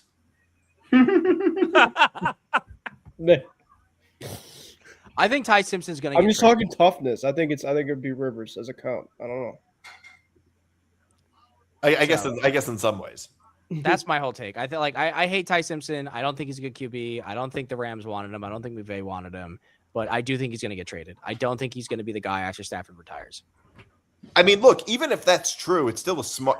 By the way, even if it's true that the Rams end up trading Ty Simpson, look, drafting a quarterback that you can use as currency to get something better is not a bad idea. Like, it's a smart move in that case. If Ty Simpson would be currency, he would be a nickel. No, Ty Simpson has a lot of value. As a nickel? No. First of all, Ty Simpson, no, he has a lot of value. He was picked 13th in the draft. You can get a lot for him. Like, let's say the Rams never play. Let's say the scenario comes true. I mean, the Rams can get a lot for him if they can trade him. Let me ask you a better question. Do you say J.J. McCarthy right now has a lot of trade value? No. Not with the injury history. Okay. Let's take the injury out, and let's just go off playing performance. Do you think J.J. McCarthy has a lot of trade value? No. He has but he got drafted so high, though. A little bit because he's young, but he's like he got drafted so high, though, right? Not a ton. He should have trade value. It's different because Tyson hasn't played yet. J.J. McCarthy played 2 full seasons. No, you're right. And my point that I'm bringing to is that when Ty does play, he's going to play like shit. Okay, but you're just inserting that before it ever actually happened. That's the difference. Like, no, if you're that right. happens, okay, that's one thing. But he hasn't played yet, so we can't determine that before he plays. So I think what Conor is saying is he's talking about perceived value over what's actually going to happen on the field. He's perceiving that he's going to have a couple of bad seasons, which is going to lead to the same bad value as like a JJ McCarthy. But here's let me cut you off for a second. Unless Stafford is hurt for those seasons, he's not going to get a lot of playing time. So it's you can't compare the two. It's apples and oranges. JJ McCarthy played 2 full seasons and he sucked. It's not the same thing. Okay, well, I guess what it comes down to, and like actually, I have to separate my own. You're just inventing a scenario. Wait, Nick D. One season, he was injured for all of his rookie season. Yeah, I was going to say he was injured. Sorry, one season. He played 1 season and he stuck. So here's the thing. Yes, you're right. I am inserting a scenario. I'm inserting a scenario based off of how I perceived his college career. I don't think he played well enough for anyone to give him the benefit of the doubt. I think he played actually so badly that it was a shock to me that he did get drafted as high as he did. It was a shock to me that Klubnik got drafted lower than him. It was a shock to me that even with all the attitude problems and the impressive stats Diego Pavea put up, it was a shock to me that Diego Pavea didn't get drafted before Ty Simpson. I think Ty is I don't know about that. I think Ty is not going to put up an impressive resume. And when they play him in the preseason, a lot of people go like, oh, it's preseason, doesn't really matter. I'm going to watch him like a hawk. And the reason why I'm inserting this scenario is so that a season from now, we can circle back to it and I can put on my big dickhead pants and be like, I was right. He sucks. He's ass. It's a boss. But wait a minute. Time out. Now, Conor, but Diego kind of has done it to himself. I mean, he did, but if we're just talking about playing ability, Diego's definitely better than Ty. Yeah, but wait a minute. I agree. They look at just more than playing ability. Wait a minute. Time out. So with Diego, all the off-field drama that he's caused and all the social media stuff, you have to take that into account when it comes to his playing career. Because I think the reason, for the most part, he didn't get drafted is because of what Tom said. His own ego got him in trouble. And to actually clarify from before, you're talking about, oh, he got a 3-year deal from the Ravens. Good for him. You know what he's going to be doing? Riding the bench because they are not replacing Lamar Jackson with Diego Pavia. No, I agree. But I'm saying with Ty, I think eventually he will play because Stafford is going to eventually not be physically fit to be the starting quarterback anymore. Give me Josh Johnson, baby. But to say, but wait a minute. But to say that Diego should have been drafted before Ty, I just don't see that in any scenario. Like in a perfect world, all that matters is playing ability, which is why Deshaun is still in the league, which is why Johnny Manziel got drafted despite all the issues surrounding him. Well, in a perfect, Deshaun Watson doesn't really have playing ability either. Wait a minute. The only reason that Deshaun is still on a roster is because he has a guaranteed $300 million. Right, exactly. That's why he's still on a roster. If it was perceived playing ability that he didn't actually have. If he only had 20 million, 30 million, 40 million, his ass would have been cut off that roster a long time ago. But absolutely. With 300 million, you can't cut him because your cap will get killed otherwise if you do it.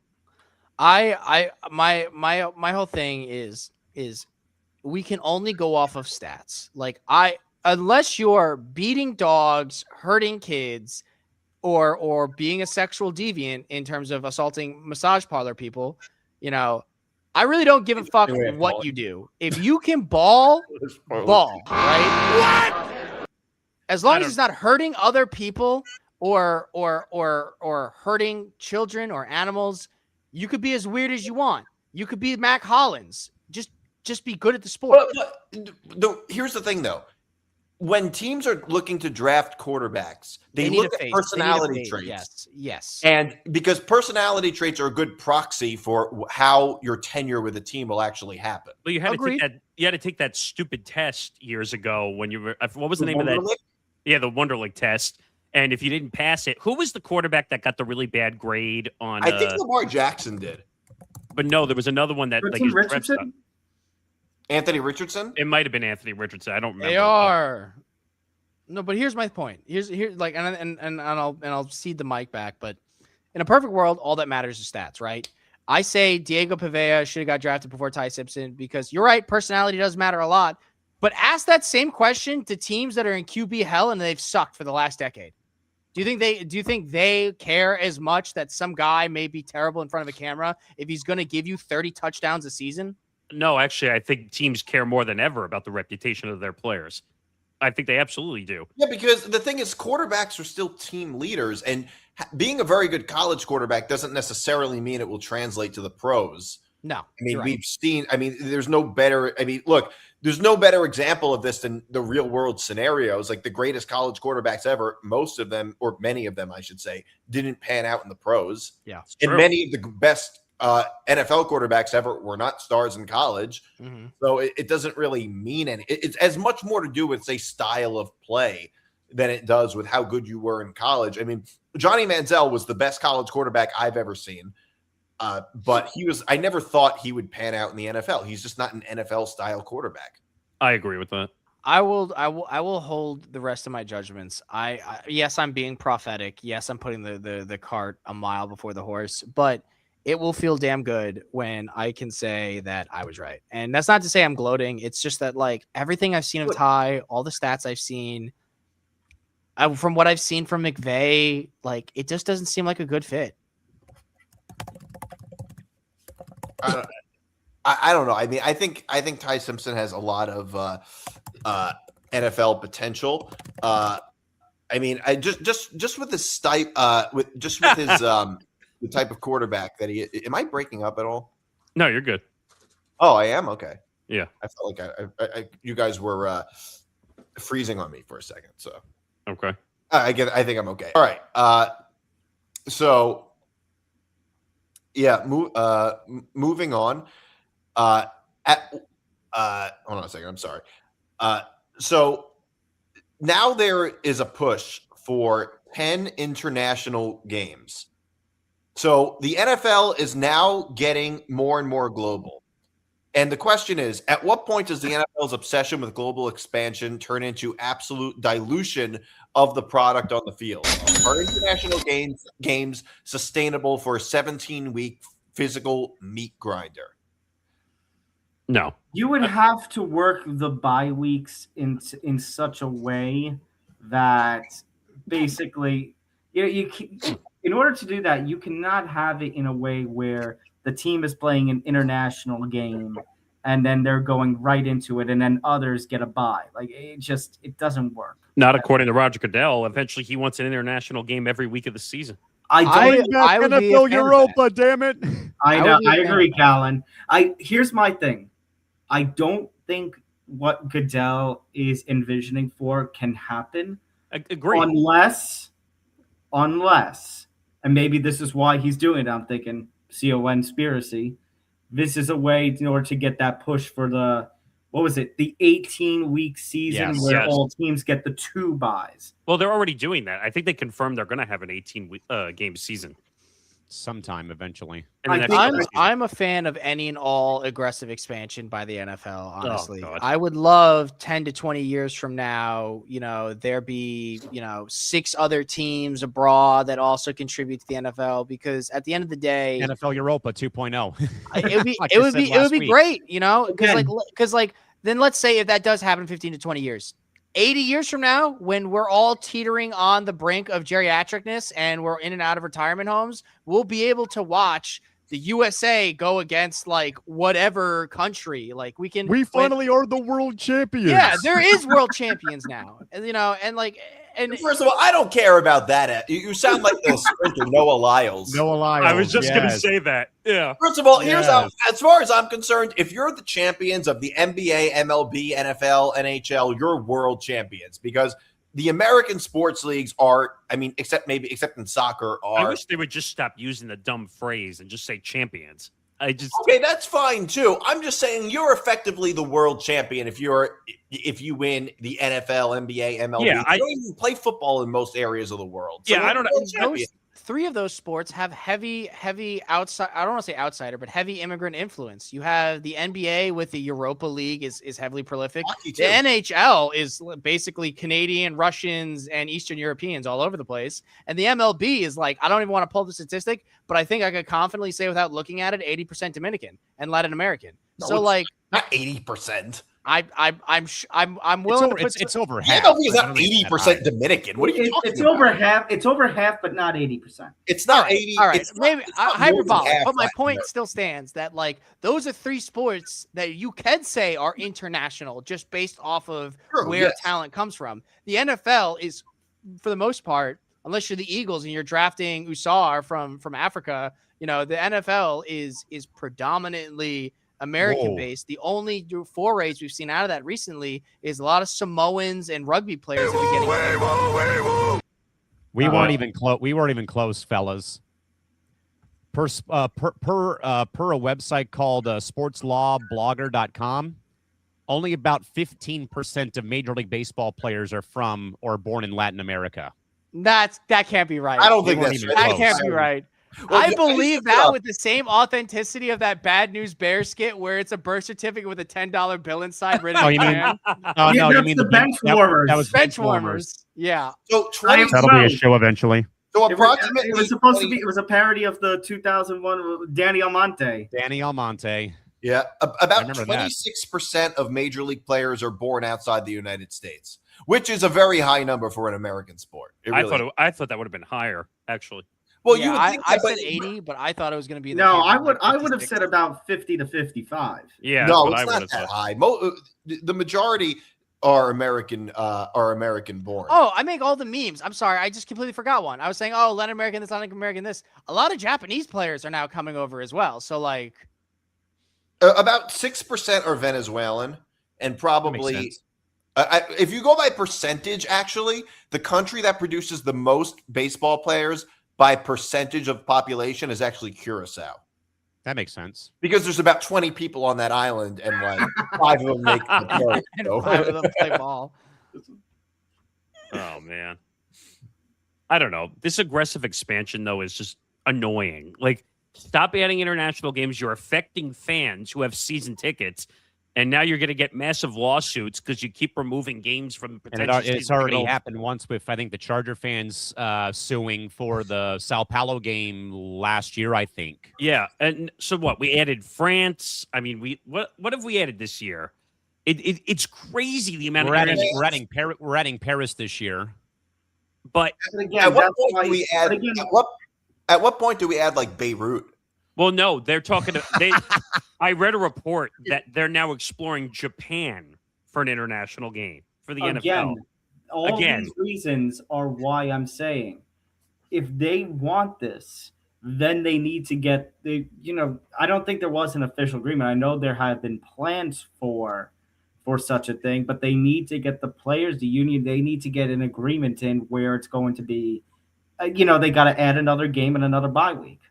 Well, and here's the other issue. I agree. I'm okay with with international games as long as they do it right. It should be just like with Thursday Night Football. If you do it right, maybe you can make it work. Like I agree, Nick, but I'm just saying that in a 17-game season with just one bye, I don't think it's possible. You'd have to add another bye, and by that stretch, another game.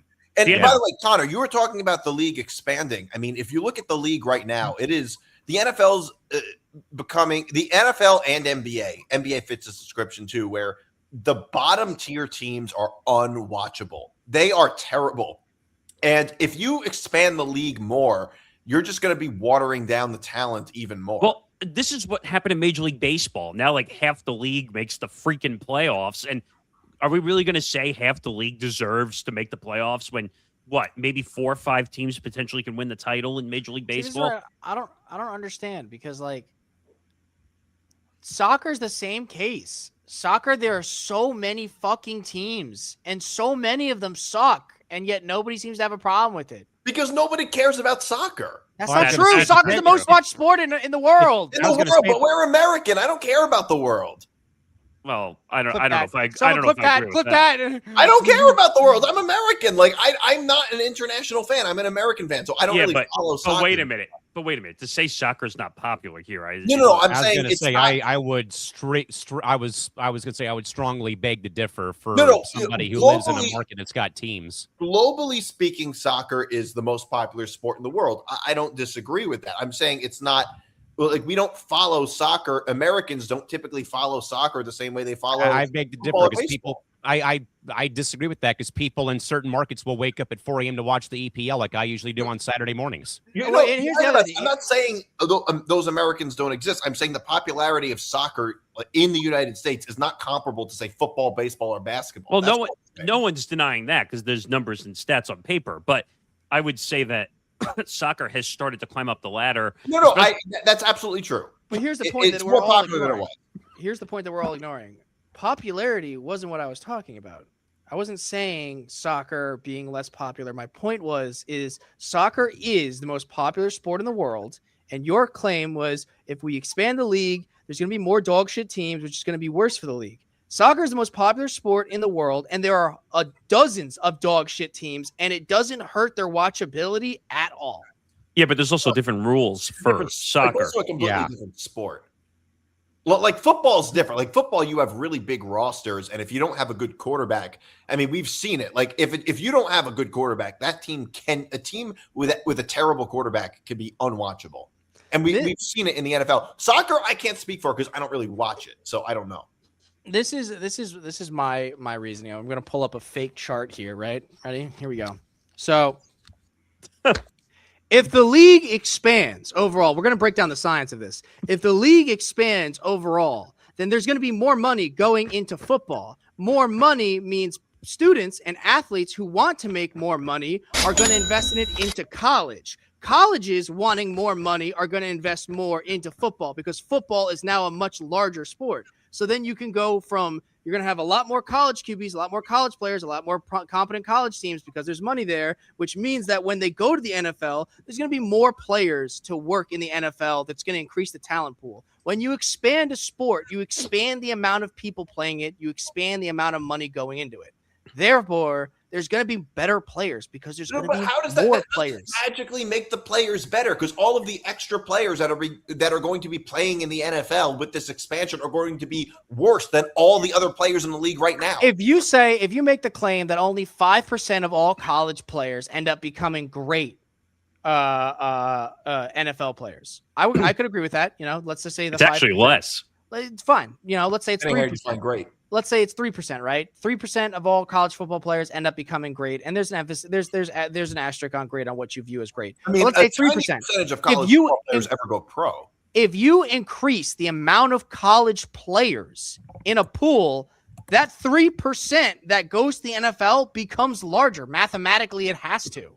Actually, I just did the no. But that also means that it's a worse group of players. Well, I don't know if I would have to mean that because all of the extra players coming into the league are players that otherwise wouldn't have made the NFL. No. If you make the 3%, you are the 3%. If you have 100,000 of 3%, and then instead you have 250,000 of 3%, that 3% of 250,000 is going to be larger and still the 3% that we're talking about that the 100,000 was. As to how that increases, how that creates more talented football players.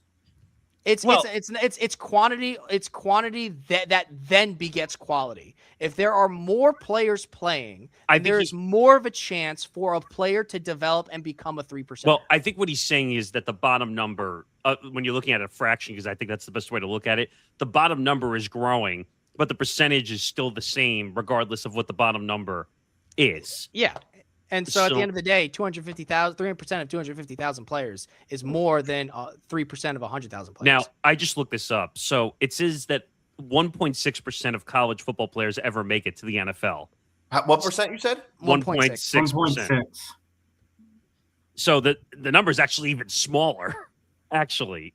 So now I understand where Conor's coming from, that if you increase the player pool, you're still taking the top 3%. Or top 1.5%, whatever the number is, of players. It's just adding more volume to the bottom number is essentially what he's talking about. Yeah, all that, and I think we also got away from what we're actually supposed to be talking about the international schedule, not about roster construction. Because I'm a fan of the expansion. This is forget expansion for about 30 seconds if you can let me actually speak my mind for a change here.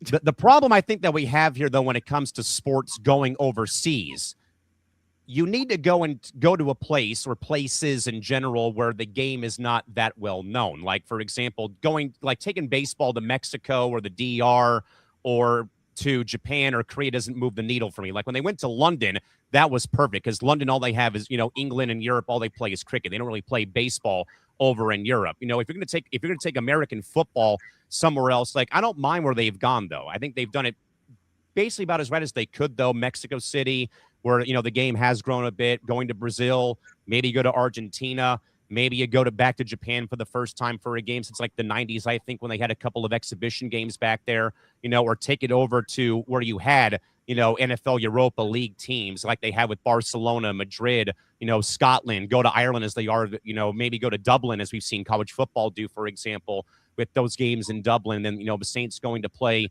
in Paris. It only makes sense to me for a league to go and play games overseas if you're taking the product to a new place that's never maybe watched, the NFL, for example, or watch Major League Baseball, where it's not on their radar, where it's soccer taking over, like a soccer country, for example, in Europe. I've long believed, and this might be preposterous, why not South Africa? Why not somewhere where, again, that sport is not really on people's minds as it is when it comes to the global version of football or cricket or other things out there. So I think there's a right way to go about doing games internationally. I think the NFL has done a pretty damn good job on like baseball. They take it to like the safe bet places, Japan, Korea, for example. But I think you also have to expand the horizons a little bit more to get the product to new eyeballs in different places around the world. Right. But at the same time, I think it's a little bit of overkill, the amount of international games that they're putting into the game. Especially as we were saying, though, too, when it's coming down to now you want to put 10 games out there, and that basically Goodell's going to want at least one game a week overseas. I think the issue is, and we're not talking about it fully, is this has to do with streaming. They're going to take all these games, they want to put them on streaming platforms exclusively behind paywalls. And that they're taking it. Look, the Australia game is on Netflix, for crying out loud. The first game of the freaking year. Now, that's ridiculous. Now, real quick, Morgasen. I think the other thing that they've gotten right, though, and I would say this about baseball too and football, and they do go overseas. I mean, I would say, Tom, as well with the NHL, they at least when they do go to certain countries, for example, going to Melbourne, thankfully it's two West Coast teams. You're not going to force like the Jets or Giants or the Pats to make that long cross-country flight to LAX, for example. They make that flight from there, which is 18 hours, as I've done. From the West Coast down to Melbourne, Australia. And also, I will say that they strategically put that they mainly pick teams that are close enough to these marketplaces, so so the jet lag and fatigue factor isn't as much of a blow as it would be for the average Joe like us. That's what I was going to say. I think the biggest issue with international games for fans, like the inconvenience, is the time zone thing. Like absolutely playing the games at 9 o'clock in the morning in London. It's like, what I can't stand about that is that the game is being played at 9 o'clock in the morning. I mean, for me, my favorite international games are the ones in Mexico City and in Brazil, because it's the same thing effectively as playing in the United States, like in terms of the timing. So, that type of thing I don't matter as much. I think they will go to every Western developed country before they go to like South Africa, which is more of like a developing, not a third world country, but like a developing nation. They will go anywhere they can make money on a streaming platform, except for Antarctica. They're not going to go play with the Penguins. No, they're not going to play. No, they're not going to play with the Penguins. And Tom will get the reference I'm about to make. We'll leave that to the Alaskan Basketball League instead. But Rubber Nuggets, they're chewy. They're eventually going to play a game in like Riyadh. Yeah, I mean, they'll play in Egypt. I wouldn't put it past them. What was it? The WWE or the UFC that just went to Egypt? I saw. No, that was a boxing match. That was a boxing card at the pyramids in Giza. Yeah, that was really cool, by the way. That was sick. If they could do boxing in Egypt, the NFL can do a game in Egypt. I mean, they're going to play a game in Gaza at this point. I feel like I don't know about that. I don't know about that. Not to volley back, because I was thinking about what you said, Callum, and personally, it doesn't make sense, in my opinion, for the NFL to try and break ground on places where they've never seen football before, because they're looking for ROI. And They're right looking now, for ROI or a safe bet market that they already have in place. Well, that's yeah, like Belgium, London, those are safe bets because they know that if they do a game there, they're going to get an ROI on it. If they choose New Zealand, for example, which I think they should, considering the amount of rugby players that translate to good NFL players, I think that's a good choice. But they wouldn't choose New Zealand, one, because of population size, two, because they've never done it before, and three, the amount of money that they have to move around just to get the game there. Well, have the NFL gone to Australia until this season? I'm just asking off the cuff. I mean, I know that baseball did it at a cricket ground in Sydney, I think 10 years ago, and it was a massive success. Let me look that up. Plus I don't they think had so. like exhibition games. You know, I think Nick and I think Morgasen talked. I think Morgasen and I talked about the NFL had some exhibition games in Japan for the WLF. I want to say way back when. The Australia game is at the Melbourne Cricket Ground. That's where it's being played. So is it quick the first Google ever search NFL says game though down in Australia. Yeah, I don't think they've ever had one in Australia. Until this quick season. Google search says that this is going to be the first time that they've ever played in Australia. See, the thing is, and I understand Roger Goodell and the NFL brass are saying, oh, well, we're expanding the global footprint of the league. That's the BS answer. They're money grubbing assholes that want to make their bottom line larger. So they know if they get international games, a streaming platform like YouTube, like Netflix, Peacock, Amazon, they're all going to buy the games. In the next 5 years, I'm wondering if we're going to have CBS, Fox, NBC, ESPN at this rate having games. They will, because there's one thing. Because Nick, there's one thing that the NFL does that makes it king above the other leagues, and that is they consistently play to the local markets, play to network television.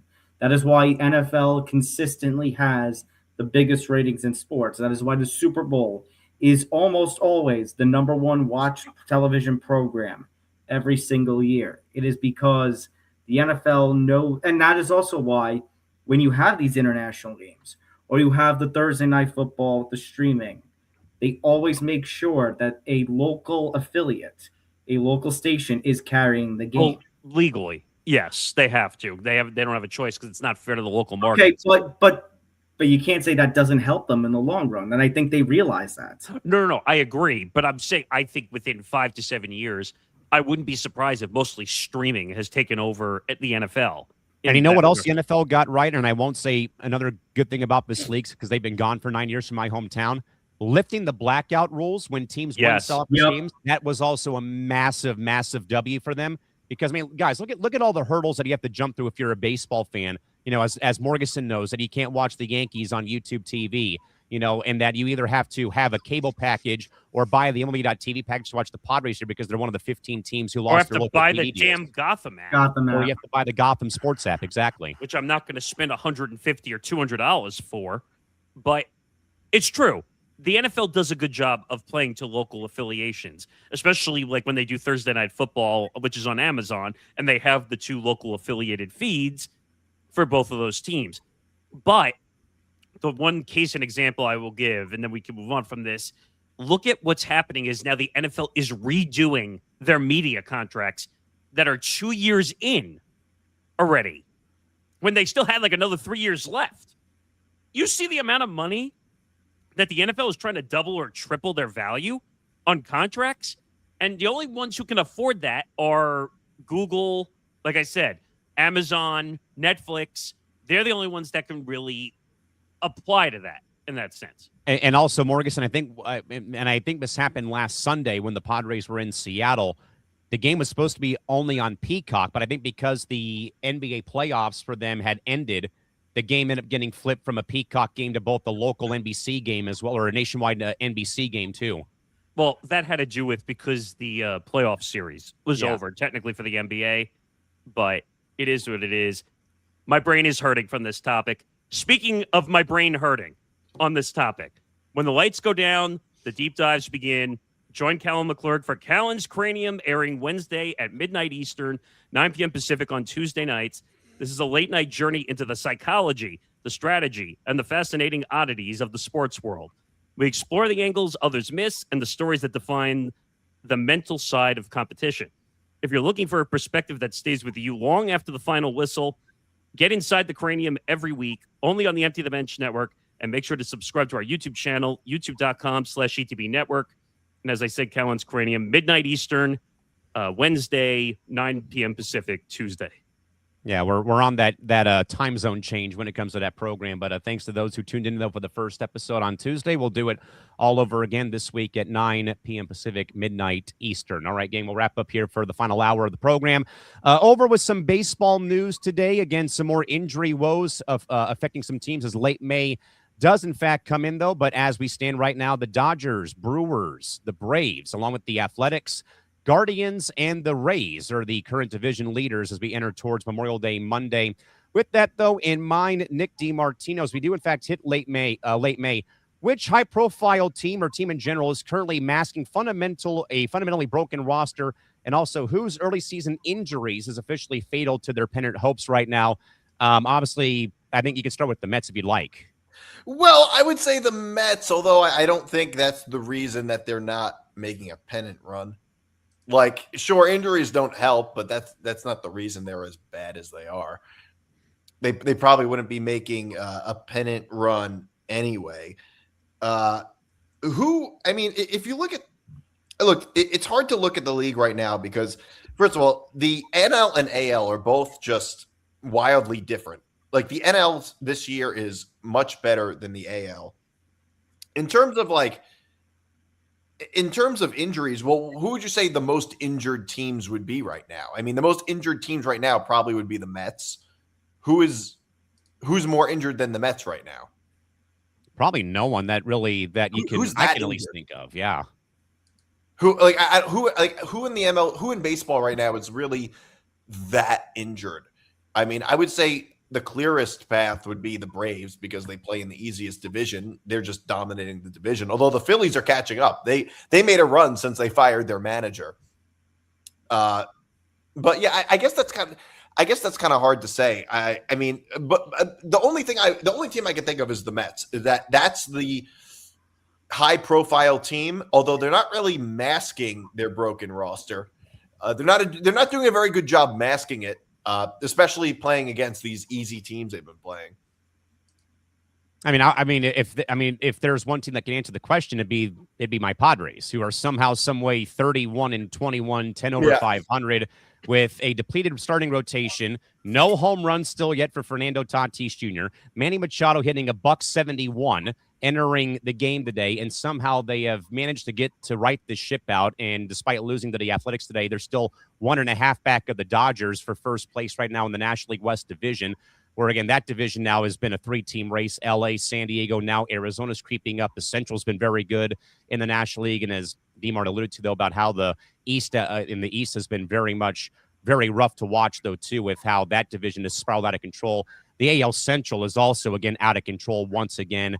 The AL West is also pretty down, and even the AL East is still, teams are close by, though, 4.5 games back right now. Tom, how about you, though, with where things stand across baseball right now? What do you think? In terms of injuries, yeah, it's pretty much got to be the Mets, who are just a complete, at this point, dumpster fire in terms of injuries, in terms of play on the field.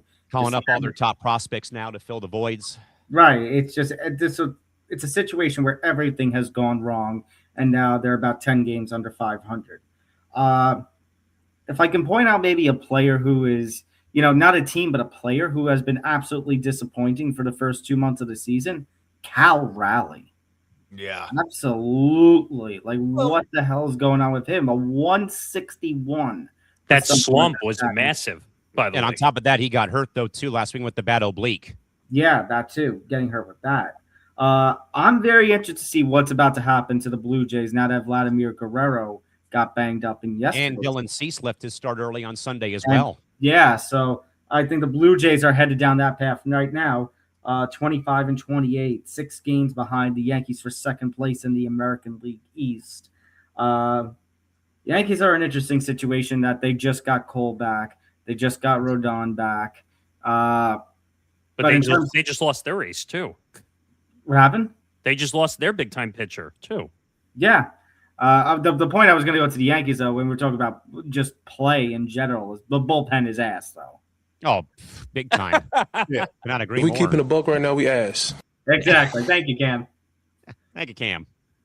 So in terms of teams that have been, dealt the worst kind of hand in terms of both injuries and play, no, there's nobody more than the Mets at this point.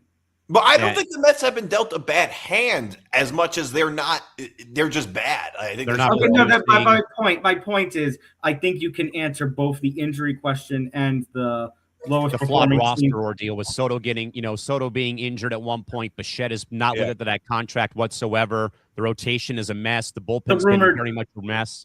The rumored and reported drama been going on between Lindor and Soto, adding to the locker room issues. Well, oh my God, it's like you can answer both questions with the Mets. DiMar, do you think they probably can Mendoza at some point this year, or maybe even can Stearns? Or are they going to let this whole thing ride? I think they're going to let it ride. They already said it. They're not. Unless things get catastrophically bad, I think they're going to. Unless they're catastrophically bad, I think they're going to. I think they're just going to let it ride out, and I think they'll fire Stearns before Mendoza, because look, Stearns is the one who constructed the roster. Agreed. He's more to blame than Mendoza, but I think it's a little hard to explain the way this team is playing without Mendoza also being a part of the equation. I think Ben was right on that. If they would have fired him by now. It would have been like Alex Cora in Boston, I think, or even with Thompson in Philadelphia. And Cora's not to blame for this. That the Red Sox being the way they are. Not the slightest. You're going to set Ben off on another rant. David Stearns is the NL version of Craig Breslow. I was just going to say this. If you want to blame someone, blame David Stearns for probably being the worst GM in Major League Baseball this year. Yeah, no, he's the one who constructed the roster, and that's been the biggest problem. So, yeah, I would say a lot of that is on Stearns. And I will still say that he made a huge mistake not bringing back Pete Alonso. I don't think he did. I actually criticize him for a lot of other moves. I don't think there was anything wrong with that. Look, if Alonso were on the Mets now and playing the way he is playing now with the Orioles, we'd be in the same position, and we'd be spending a lot more money on it. Like, he's not hitting. He's struggling a lot in Baltimore. Your offense is not hitting at all. No. I mean, all I'm saying is that Alonso's not hitting either. So like I said earlier, the Mets and Padres could be in the same boat because the offenses, on the back of milk cartons or on telephone poles around Queens and San Diego. Again, the Padres are 10 games over 500 without any homers by Tatis Jr. Machado hitting 170 on the season. Jackson Merrill getting injured on Wednesday night and coming back. They strike out a ton at the plate, though, and it's been their pitching, wafer-thin rotation led by Walker Buehler and at one point Herman Marquez, Lucas Giolito, and in injuries to Pivetta and Musgrove, and getting more contributions from Gavin Sheets, Ty France, Miguel Andujar, and Nick Castellanos than their three overpaid players right now. And they're 10 over 500 and 1.5 back of the almighty Dodgers in the NL West. Yeah, but just think about this, though, because everyone complains about the Dodgers who spend millions upon millions upon millions, billions, and people complain. They're winning. Look at the Mets organization. They're spending all this money, and they're not winning. No, you're 100% right. We have the second highest payroll in baseball. And we're 22 and 30. And by the way, that Juan Soto contract is looking worse and worse by the day. Oh. No, but like the thing is, the Soto contract is not looking worse. It's everything else that besides the Soto contract. It's about who. It's about Soto's one of the few guys in the lineup that's actually hitting. I was going to say it's about who you put around him in the lineup. And again, that was a bit of an issue in 23 with the Padres when they gave the Bogarts contract out, because then you had a lot of combustible elements, as we have kind of documented about the Mets and their issues with, the locker room and the chemistry at one point. But I definitely think so. They just got swept by the Marlins, by the way, too. And by the way, I don't know if you guys saw the game. It was tied, and the Marlins won the game on a walk-off grand slam. Okay, but you can't get swept by the Marlins. I know. I'm just saying I've never seen a game end that way. It's like the most Mets way for a game to end. Getting swept by the Marlins is embarrassing. Wait, Nick D, on the same day that the Yankee-Ray game is 0-0 and it ends with Aaron Judge hitting a walk-off for 2-0. Yeah. Well, Devin Williams, I can't believe the Yankees changed their facial hair policy for Devin Williams. Well, now he's on the Mets. I mean, look, the policy was kind of – it was time to change the policy just in today's day and age.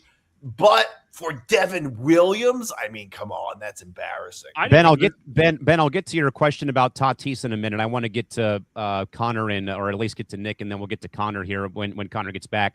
But Nick, obviously, what do you think about where baseball stands right now? Again, the NL West is where it's at right now. Dodgers on top by a game and a half. I don't know how my team is winning games with how much of the, with how the roster is just not hitting. The offense strikes out 10 plus times a night and they somehow win ball games. I don't know how it's possible. And then you have a bunch of other divisional races that are just awful to watch, like it's NASCAR racing. I don't know. I mean, looking across Major League Baseball, it's the Dodgers and everybody else. That's the way I look at Major League Baseball right now. They have all the money. They have all the talent.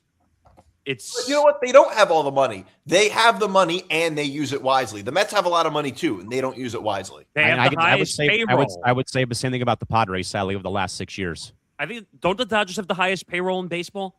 Yeah, the Mets have like the second highest payroll in baseball, and they're awful. So it's not just that they have a lot of money, it's that they're smart with it. The Mets are not. Well, I don't think it has anything to do with smart. Some of those contracts could have been a disaster for the Dodgers, too. It just happens to be everything is working in the right place. Okay, but the point is that their moves are working and the Mets' moves aren't. Like, it's not just about the money. No, it's about I think the money. No, I think Starnes is a terrible GM, and you guys should fire him ASAP because he doesn't know how to run an organization. He knew how to run the Brewers, but he can't make that jump from a small to mid market. Yes, I'll do this real quick. When it comes to that, and expect to do it though in a major market like New York, where the pressure is on you 24/7, 365. Because to be honest, Nick, if Steve Cohen wanted to spend the money, he could supersede Starnes to spend the money if he wanted to, and he doesn't do it. But because he hired Stearns to be the GM. Right, I understand. But if he wanted a player bad enough, he could supersede. Well, that's what happened with Soto. Even though I think the Soto contract was outrageous, but actually, it's one of the few moves that the Mets have actually made that's actually working out pretty well. Let me give some context to what Nick D is talking about in terms of the performances of this season. So Juan Soto is hitting 294, slugging 559, 949 OPS. 10 home runs and 21 RBIs this season.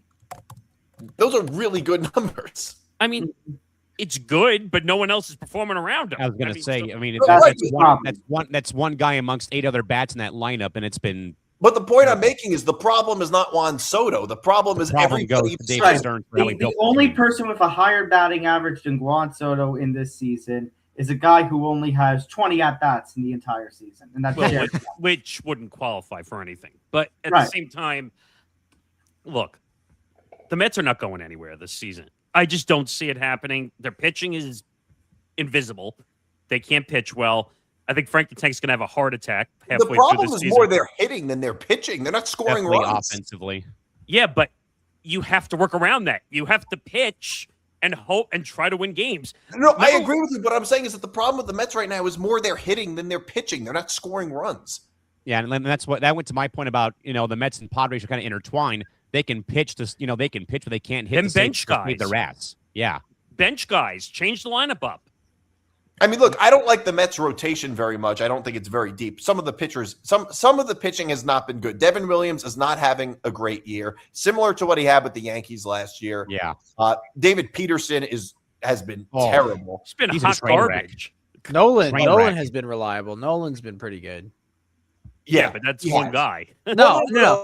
I'm trying to draw silver linings here, because I'm of a camp that if your team is not performing well at this point in the season, there isn't going to be a turnaround. It's not like you can make some changes to the roster that are going to dramatically improve things. A pep talk isn't going to work. You built a bad team, and now you're suffering from it. They made their grave, and now they're lying in it. See, the thing is, if I was every team facing the Mets going forward, I would intentionally walk Juan Soto 4 times a game. I would. Because there's no one else that's going to hit in the lineup. That's what happened with that's what teams have done in the past to Aaron Judge when he didn't have somebody like Giancarlo Stanton around him, on the injured list or anybody else, and nobody else was performing. That's what they were doing. Teams found success against the Yankees by doing that. But I'm saying, like, from now on, everyone who faces the Mets the rest of the year, I would just walk them 4 times a game because dare the other hitters to get a hit. It's not going to happen. Their team sucks. It's awful. Yeah, and with that, again, to get to Ben's question again, Cal, really want to know, how does Fernando Tatis Jr. not have any home runs yet, coming from a Padres fan like yourself? The simple fact that all of us have as many homers as him right now through Memorial Day is baffling. You know, Ben, it's tough to say what the issue is, and it's not just Fernando, it's the whole lineup, as I've said 3 times already, that, again, you've got Bogarts, Machado, Merrill, and Tatis all underperforming, and the Padres are still 10 games over 500 at the stage. They have a really good lineup. But it's because of the fact of, like, you've got Gavin Sheets and Miguel Andujar and Nick Castellanos and Ty France, who have been carrying the load for, the beleaguered offense they've been having. But again, Ben, I don't really know where I can pinpoint Fernando's, no homer, the homer drought. And that's been a very big talking point here in the local press, about how it's been, in all the players when they've been asked about it. At the end of the day, we're winning games. It'll come eventually. But I heard the same stuff though back in the 23 campaign when Soto was still here before he got moved. Over that offseason. Once we start raking, we're going to be fine, and no one began to rake. And I don't know if the problem I think though as well though, Ben, with this whole thing is that Craig Stammen has tried his best as a rookie manager to make this lineup work. They've had him hit leadoff. They've had him hit second. I think you have to eventually move him down the order at this rate and try to see that somehow gets his mind back into it though. Now, I mean, the other big thing though, I think, and I don't think it's been talked about, they wound up moving him back to the infield. He's now playing second base due to the fact of Jake Cronenworth being concussed after taking a pitch to the face back in Anaheim a couple weeks ago. And that, he'll be more dialed in to play the infield. No, he still suffers from concrete syndrome. And when I mean that as a former player, you stay in one spot and you don't move whatsoever when the ball is being pitched. And I saw that firsthand on Friday at the game I was at, that there was a ground ball hit, to his left a couple of steps. And because he's pouting about his approach at the plate, the ball gets right by him. That could have led to a run. So I don't really know, though, at this rate, Ben, what they could do. And people are so quick to blame the new hitting coach, Steven Souza Jr. That's another fall guy job, like being an NBA head coach, that the hitting coach is always the guy who gets blamed and not the player himself, though. So I don't know if he has to rekindle his stance or what it might be, but it's not working. And sadly, though, as well, though, guys, if he falls behind in the count 0-1, 0-2, and he, gets that pitch that he misses just by a bit, he already gives up on the at-bat, and then he chases that sweeper out of his zone, just like Manny does all the time, and Jackson Merrill does all the time. That in a way, they're all copycats, and they all chase those pitches out of his zone. So I think you either have to drop them, or honestly, he's got to just pick one stance and stop tinkering with it every other at-bat because it's not working. The one thing I do want to follow up to, I'm wondering if his mind is on this other story that's out there with him about involving the judge dismissing the whole thing, that when he signed his contract, that there was that I think 10% of his they didn't dismiss it. Yeah, and it got dismissed though. I mean, it could be, but I'm at the point though, sadly, of this rate. You got to start hitting the ball. I don't. It's got to be done on the field. I mean, I concur 100%, but it could be something though. But then again, though, this has been a ongoing issue for the last 4 years since the suspension for the PEDs in 22, after the whole issues of the motorbike accident and covering up the injuries that he had, and that yes, could they avoid the contract? Absolutely, they should have and could have, but that wasn't going to happen.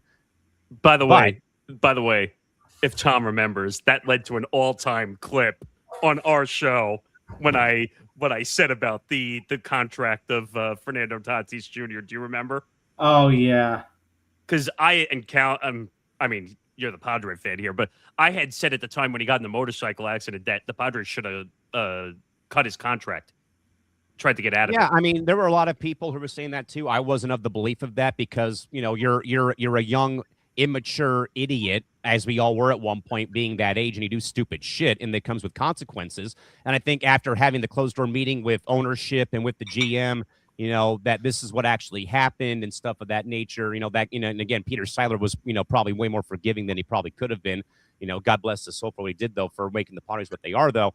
But at the end of the day, though, it's the other issues that have popped up, though, that, now it's about getting it done on the field, though, but it's more about find a stance that works for you and stop changing it every other time that you're at the plate and whatnot going forward. And also, real quick, Ben says that Fernando, I think, needs to be dropped in the order, get his mojo and confidence back. And I think, though, Ben, it would have. I mean, this would have to. I mean, if he, I would say this: if he doesn't homer by, like, say, when the Mets come to town, if DiMartino wants to come out to Petco and experience West Coast baseball in a couple of weeks when they come out here in early June.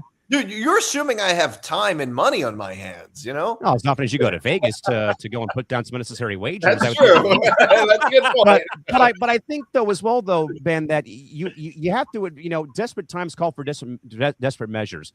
He's at this rate, he's not a leadoff guy or a two-hitter. He would have to be dropped. I don't like that Machado's hitting fourth. I know that the average is where it's at right now, but I want him up, though, in inning 1 in the 3 spot. I want Gavin Sheets hitting fourth, not hitting third, ahead of Machado and what he's getting paid right now to not perform up to the full standards. Yeah, but no one looks at average though anymore. Can we just be real about baseball? We all look at OPS and all these other stupid penny numbers that don't mean shit.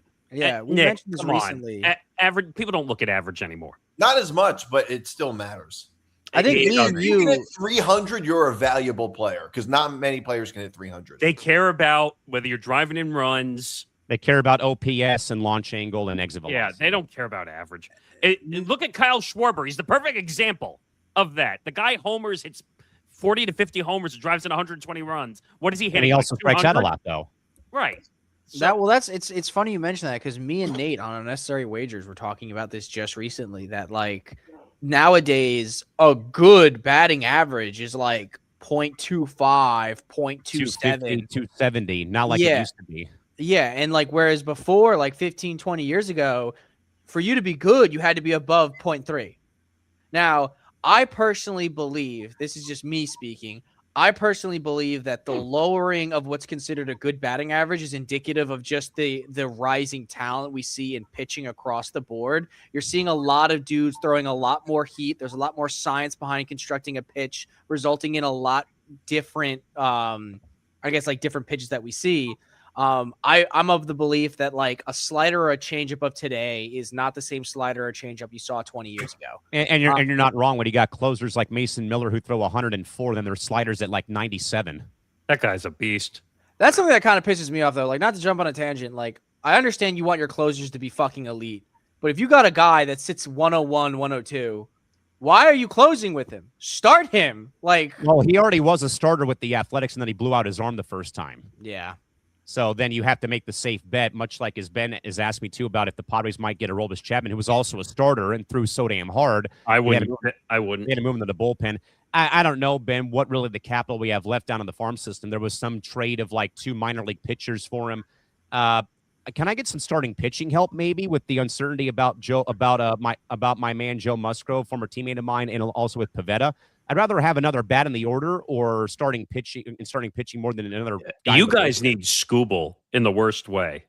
Like that's the guy I would look at. He's going to get traded at the deadline.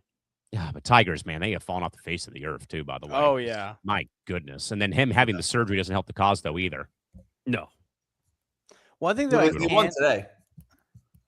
Yeah, I mean, at least they won the day, but still, I mean, their rotation is an utter shambles right now. Sadly, you want to talk about choke? Woo! Last place in the AL Central. I get that version of the NFC South. Yeah, that division is terrible. Actually, the AL West might be worse than the AL Central. The best and Connor, by the way, speaking of belt to ass, the Angels did sweep the Rangers today, by the way. Oh, I know. God. Well, when you said belt to ass, I thought you were going to bring up Adrian Peterson. Oh. Yeah. I don't even know who that guy is. Sorry.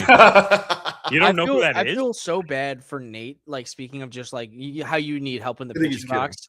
Like, the Pirates literally only have Paul Skeens going for them and nothing else. I don't think he'll leave, but that dude needs to go to a different team. I mean, like, they were like promising to start the year. Now we're talking them trading Marcelo Ozuna, maybe trading away some of the veterans who signed, big contracts now all of a sudden. I personally, I think there are so many, not that he would go, but I think there are so many landing spots for Skeens that would just Yankees. Yeah. He's not going to the Yankees. I love that. Don't get me wrong, but All right, guys. We'll move away from all things baseball, all things college football. He's back. Ed Orgeron is back to LSU as we now unpack the sheer entertainment of Coach O's wild one-season contract for $100,000 to help support the defense for Lane Kiffin down in Baton Rouge. Nick Morgasen is bringing Coach O back to Baton Rouge, a genuine recruiting masterstroke for Mr. Kiffin, or have we just set the timer on the most explosive ego clash in modern college football, or for that matter, current-day SEC history? Well, number one. Make it make sense to me. Because I don't understand this move whatsoever. Like, the guy's been in trouble. He's had his issues. Why are we bringing this guy back? Yeah, why are we bringing this guy back? It's an Avengers Assemble moment. That's literally what it is. That's a way to put it, actually. Like, you're pulling in a very popular guy, both to the LSU program and just to nobody else. Well, yeah, but you're pulling in a very popular guy. Like, Lane Kiffin is obviously trying to do the, like, I personally feel like this is like a media approach. You're paying him $100,000, which is essentially nothing to LSU's payroll. You're getting a lot of media surrounding it. I think he was desperate to come back. He could have been. He could have been, and that's why they got him for such a bargain. You know, yeah. I personally believe that Lane Kiffin is just constructing a roster that can hold a spotlight both with the players and the coaches. Is he going to have any great impact? No. But from an LSU perspective, I know this is going to sound stupid, but let's say, argument's sake, Lane Kiffin does not work out. Lane doesn't work out. Going back to Coach O, you know, wouldn't be the worst move for them. So you're more of the belief, just my thinking and understanding. If the Kiffin experiment doesn't work out, Connor, your fall safe guy, if you can, Kiffin would be Ed Orgeron. That's not happening. Yeah, I mean, he won you a natty, and he was recently with the team, so he still understands what sort of system they're working with. I don't think they're going to throw Kiffin out that early if the season goes down the shitter after the first 4 games of the year. But still, first of all, Lane will run off to another school for the 10 millionth time before he gets fired, because Lane Kiffin is, I don't even know what to call him. Asshole. That's what I would call him. Is there anything wrong with it though? Like no. When you the guy can't stay in one place. Well, no. Well, who cares? No. I agree with Connor. I think it's okay to be a coaching whore. Like, I think that's okay. I don't. No, but I didn't like what he did last year. I didn't like the way he did it. Obviously. Oh yeah, no, we all agree about that. He pilfered that team as he left. That was. I was very much against that. But he fucked over Old Miss. Right. But my issue is not that he left; it's the way that he did it. It's the way in fashion he did it, and again, how ESPN was like covering that whole story 24/7 with Marty Smith covering it at the airport, and people were there. I think Morgasen talked about that, about how fans assembled at the airport again to give him, the middle finger salute and all the signs. He deserved it too. Yeah, he did. No, he did. But my whole take is this: a coach is a job, right? And in the job market, if you're not getting the promotion or the pay raise you want, you go and you job hop. Now, I personally job hopped for 5 years to get the nicer pay, nicer title, and it worked out really well for me. If I'm a coach, right, I'm going to do the same shit, because at the end of the day, if I go to your program and I bring you to the playoffs, my stock is super high, and another program is offering to pay me another $5 million more to do the same shit that I just did with this team, I'm going to go ahead and do it. Like, I don't have any allegiance to you. I'm not interested in building a dynasty as Lane is. And if you job hop or college hop, but you're still collecting natties, your legacy as a coach is great. But he has none. And by the way, I was going to bring that up though to kind of back Connor's perspective though. The 5-year run that he had at Ole Miss, gentlemen, was the longest head coaching job he's had that went longer than 3 seasons. Yeah, which is pathetic. I know what you're. Are we talking about Lane Kiffin or Ed Orgeron? Because we started off talking about Coach O, and then we started talking about Lane Kiffin. No, because they have to do with one another being on the staff. Yeah. Well, D-Mark, because I piggybacked off Connor's thought about, let's say Kiffin's tenure goes down the rabbit hole about they're 0-7 or whatever, and they don't make a bowl game or the playoff. You fire him, you dismiss him, your next head coach is in the wings waiting in the form of Coach O. He's never going to be fired. He's gonna run away before he gets fired. Well, I mean, historically, Lane Kiffin's been fired a bunch of times, so I don't think that's true. Yeah, I mean, he was fired. He was famously fired from USC at the airport. On the tarmac when they flew back to LAX. Yeah. So, I mean, that's why they call that getting Kiffin. Okay, so there's two questions here because we started talking about Coach O and then Lane Kiffin. And also, by the way, I didn't mean to step on your toes, DiMartino. Go ahead. The average the annual salary for Kiffin is $13 million. They're not going to get rid of that right away. Oh, that's ridiculous. There's going to be $1 million. He's not worth it. In terms of Coach O, I think bringing him back actually makes perfect sense. Yeah, he was the most successful LSU head coach since Saban. I mean, like, he won. Okay, so he went. Coach O's record with LSU was his record with LSU was, I think it was like 50-20 or something like that, if I'm not mistaken. He went 4-1 in bowl games and won a national title. I mean, like the fact that he was even fired as soon as he was, I thought was a little absurd. 51-20 over 6 seasons, and then with the I was very close. I was within a yeah. game. Yeah, so 51-20 over 4 seasons with a national title and went 4-1 in bowl games.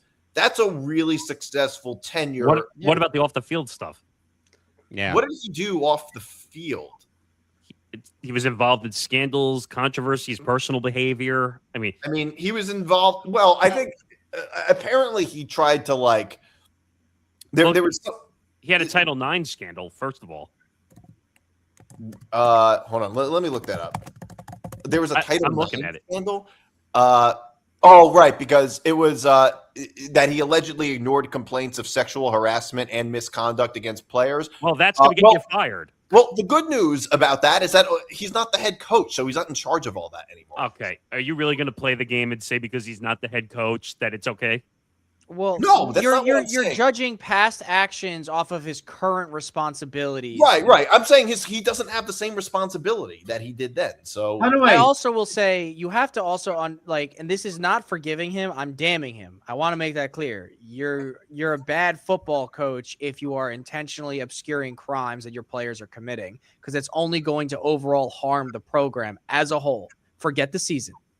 So what we have here real quick per Yahoo Sports, Orgeron's previous tenure, Tiger football was being investigated for widespread Title IX violations, though most of the violations were found to have taken place when Les Miles was head coaching them between 05 and 16. But Orgeron was named as a defendant in a lawsuit alleging that the school did not properly handle a rape allegation against former player Darius Guace. Another investigation found Orgeron did not have knowledge of the allegations. He was also facing personal problems after divorcing his wife, Kelly Orgeron. He was said to have brought multiple women to LSU facilities, and also propositioned a woman at a gas station who ended up being the wife of a high-ranking school official. Yeah. This guy should not be allowed back. Callan, you mean Darius Geist, the running back that the Washington drafted? Yes. Yeah. Ended up being a big bust and not really. Yes, and then he was paid a $17 million buyout over 4 years, beginning after he was fired in 2021, which the state Supreme Court recently ruled he had to share with his now ex-wife. And furthermore, Coach O received his final installment just 5 months ago, back in December, though he was ultimately fired without cause, meaning that the team's on-field performance rather than off-field reasons. So he was able to retain his buyout, but his reputation did, though, take a hit when it came, though, to recent years and whatnot. I really don't want to open another can of worms, because this is going to lead to the argument we've been having for months over another coach and controversy. But at the same time, if this guy has done all this stuff, he should not be allowed to coach. But also some of the stuff, I mean, he was named as a defendant. Like it was, there's a lot of gray area with some of what about bringing his behavior to the campus? His behavior is morally corruptive, sure, but it's more indicative of what we see from Deep South football programs. That's like, this is their MO. Football programs. They're all these coaches are corrupt. Well, Coach Ed is the SEC, but I think that the SEC, especially to what Connor's point, big time. Coach O is a good old boy. He's from that era where like any crime that affected the football program got swept under the rug because of how important the football program is to the school system, to the state, what have you. Coach O did exactly what he probably was hired to do, which is make sure the teams wins games and make sure that no serious crimes, in their eyes, serious. Rape's a very serious crime, but to Coach O in a football program, he's probably seen shit like that for like the last 20 years. Is it morally disgusting? Absolutely. Do I think LSU frowned upon what he did? No, they expected him to do that role. So then the whole school is wrong then, is what you're claiming. Oh, 100%. Yeah. But this is a moral corruption within college football and SEC specifically than it is more so a personal corruption. It's hard to say it's an SEC thing. I mean, look what happened at Penn State. You could say a whole lot of everywhere. scandals went on in the Big Ten too. Yeah. I was going to say Penn State, Duke lacrosse. What else? Yeah. I mean, you could At say least Duke lacrosse was a hoax, but you could say all college sports are corrupt the way this is going at this rate. I mean, at its core, it is. We're putting a person's athletic ability far in front of their moral culpability, and like at the end of the day, we act surprised when they turn out to be pieces of shit. Well, we've been talking about this for the last week or two, but look at Sorsby, like with all the gambling stuff. I mean, that guy should never be allowed to play in college football again, ever. And what I don't understand is the allegations came out in 2023, and we're first hearing about it in 2026. Well, the allegations didn't come out then. That's when this took place. Or when it took place. But why are we first hearing about it in 2026? Honestly, because he wasn't an important football player, probably. No, it's because the NCAA is corrupt and they don't want to take any action. That's why. I think that's the bulletin of the banner we can put up. Breaking news: sports organization corrupt. Well, and I'm not saying that to make fun of you or to dismiss your point. My whole thing is with Ed being brought back on. I do think he's going to be a coach in the West Wing sort of ideology. I don't think, in the grand scheme of things, I think Lane is a mercenary.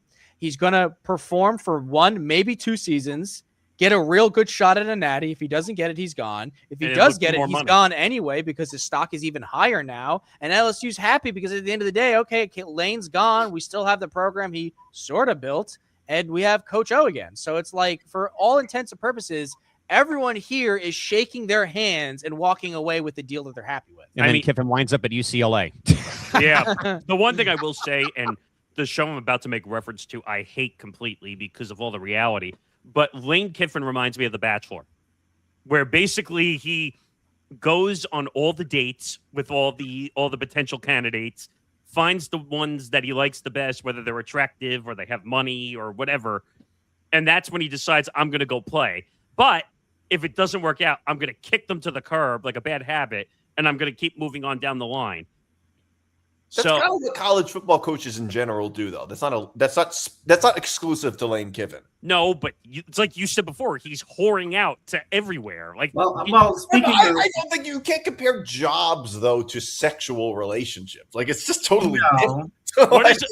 But I was going to point out that Lane Kiffin has done something like this before the Ole Miss thing. When you think about his exit from, I think it was Tennessee at 2010. Yeah. We're not getting fired after the plane landed when he was at USC when they flew back to Los Angeles. We're not going to see a Nick Saban, Kurt Signetti again. Like the era of football coaches building legacies don't exist anymore because as a whole, we just saw Kurt Signetti. Well, yeah, but so here's the thing: Kurt Signetti is I feel like the last of that generation. We're not going to see another Kurt Signetti because as a whole, football programs don't value coaches the same way they used to. You know, Nick Saban was a fucking god in Alabama, and they made sure he was treated well. His family was treated well. He had deep roots there. He loves that place. Kurt Signetti has said multiple times, my family loves Indiana. We're not going anywhere. I've been offered more money. I'm going to stay right here. We're going to build something. I don't think you're going to see that as a whole from college football coaches anymore because college programs aren't willing to put in that relationship anymore. And as a whole, why would you, if I'm going to get paid $10 million and then another program is going to pay me $18 million, and if it doesn't work out, I leave after that year, get my guaranteed buyout, and I go to another college for $8 million.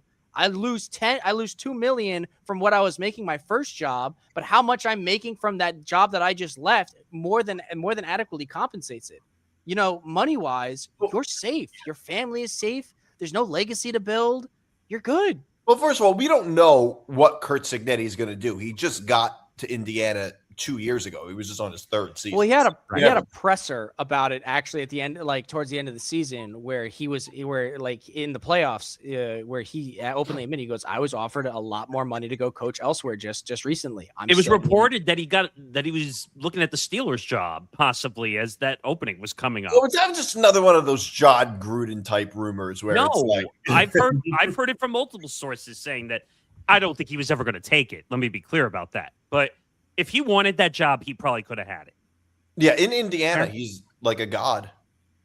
Yeah, he's I think you're setting yourself up for a lot of pain, Nick, because football programs don't value coaches the way they used to anymore in terms of relationship building, and football coaches now have a lot more economic agency than they once did. And sadly, all that's bleeding now across not just football, but again, Mr. Mid-Major over here. You see that all the time, though, too, when mainly the portal has been an issue. Then the carousel is a problem too when it comes to coaches, and then players getting allocated money to leave a West Coast Conference school for the Big Ten, say, or what have you. But that's why I find it hard to watch college football at times. There's no integrity. I can't keep track of where guys are for a long time. You were never a college football fan. I've watched plenty. I watch throughout the season. I watch the playoffs. I watch plenty of college football. You and I debate whether the playoff system is correct or but not. I'm saying you were never like a big college football fan. You were mostly a professional fan. That's not a knock. I'm just saying. Right. But if there was more integrity where I could get to know the coaches, the players, and they didn't jump for NIL deals every other second, I would watch it more. No, but what I'm saying is that NIL is a fairly recent thing. And here's the thing. I don't think there's necessarily the integrity in college sports has gotten worse. It's always been bad.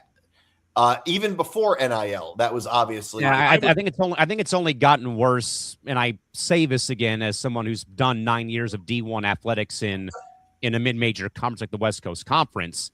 The roster turnover for a lot of the teams I'll be doing next fall has been astronomical. We have a whole new men's basketball roster with like maybe one guy who stayed.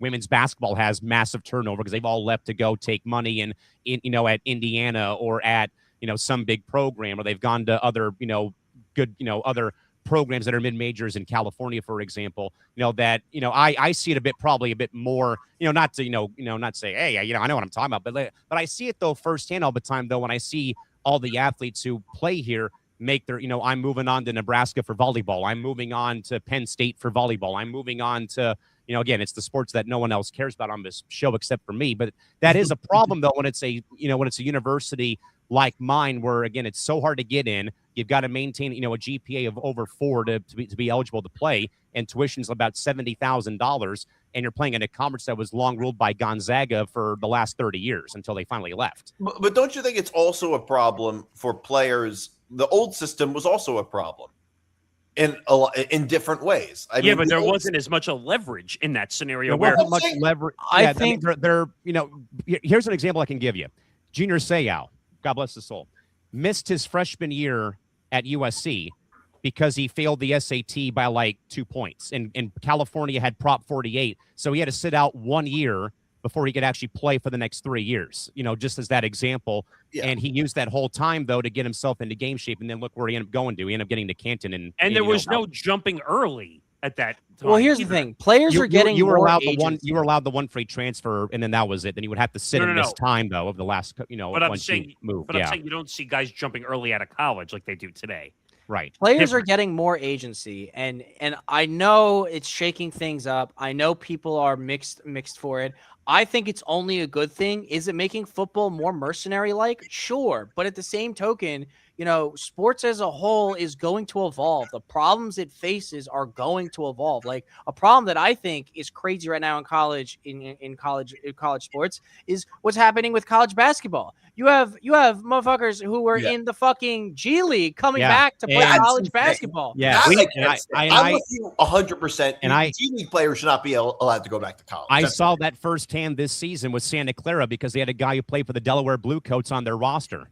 you had it happen at your school. That's what I just said. Yes. Yeah. which was wild. But here's the thing, though. The old system before NIL was absolutely insane. Like, players couldn't even there was such a thing as improper benefits. Players tell that to DeAndre Ayton and tell that to Reggie Bush. Right, that's what I'm saying. Like, Reggie Bush was pressured to give back his Heisman. I know he got it back.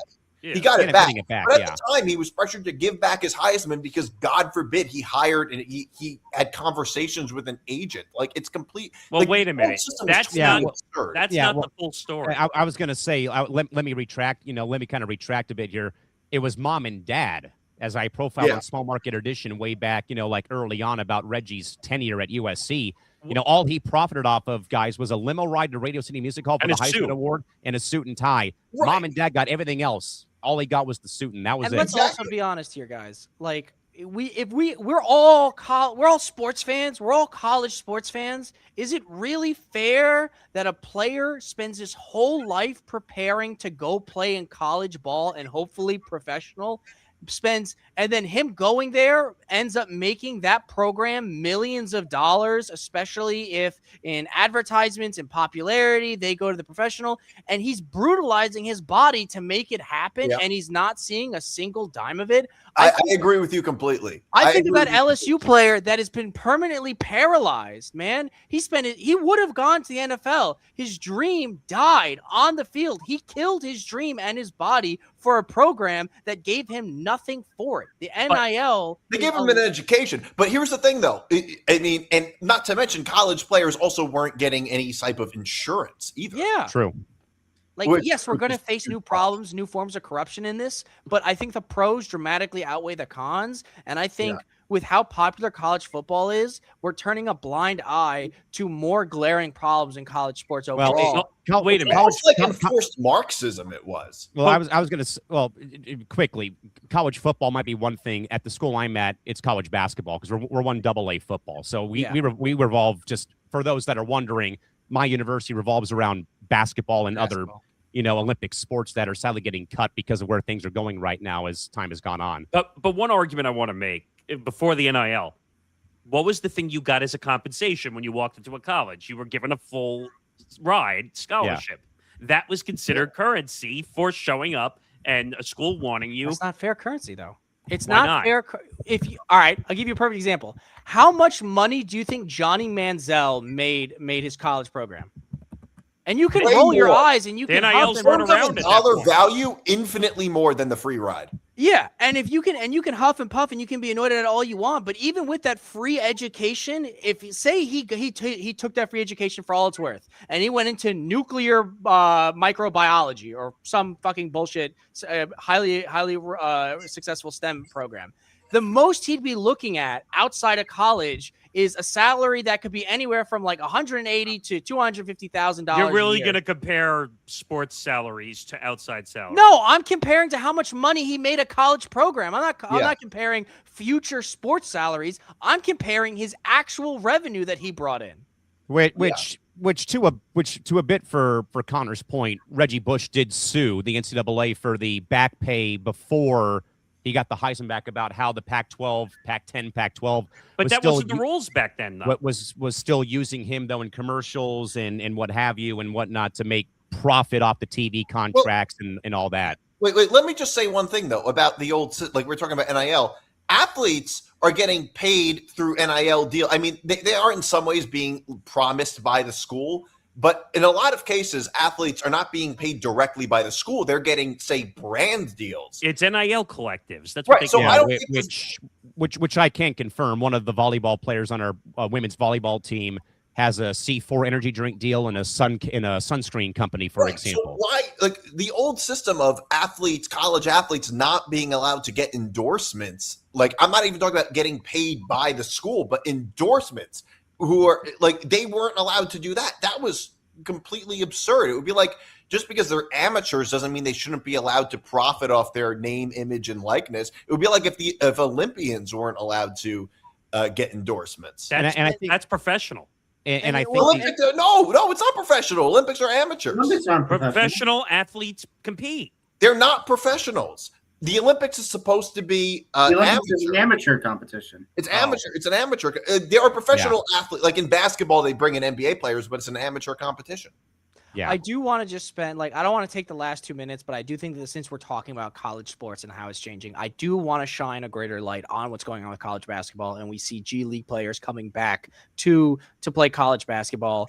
I think, I don't have to say that this is wildly damaging, but way better than I do, Callan, especially coming from a college that is so important with basketball. Yeah. This is horrible. And I don't understand how it's even being debated right now. Yeah, I'll tell you what, Connor. It was, and I said this on Press Row. I think with Morgasen. I think the Wednesday after we played Santa Clara, which again everyone knows them for Steve Nash. Obviously. So Chari Darlin had bounced around from other colleges, got drafted by the 76ers, went to their G League affiliate in Dover, Delaware, the Delaware Bluecoats. Then, much like the guy from Baylor, went back into the portal or whatever and James signed Nagy, he signed some deal with Santa Clara, and he was a 6-man off the bench for them. He wasn't even starting five. This is a guy who, went from Congo to the G League to Santa Clara, California, and he's a 6-man, he's a 6-man, not even a starting five guy for them.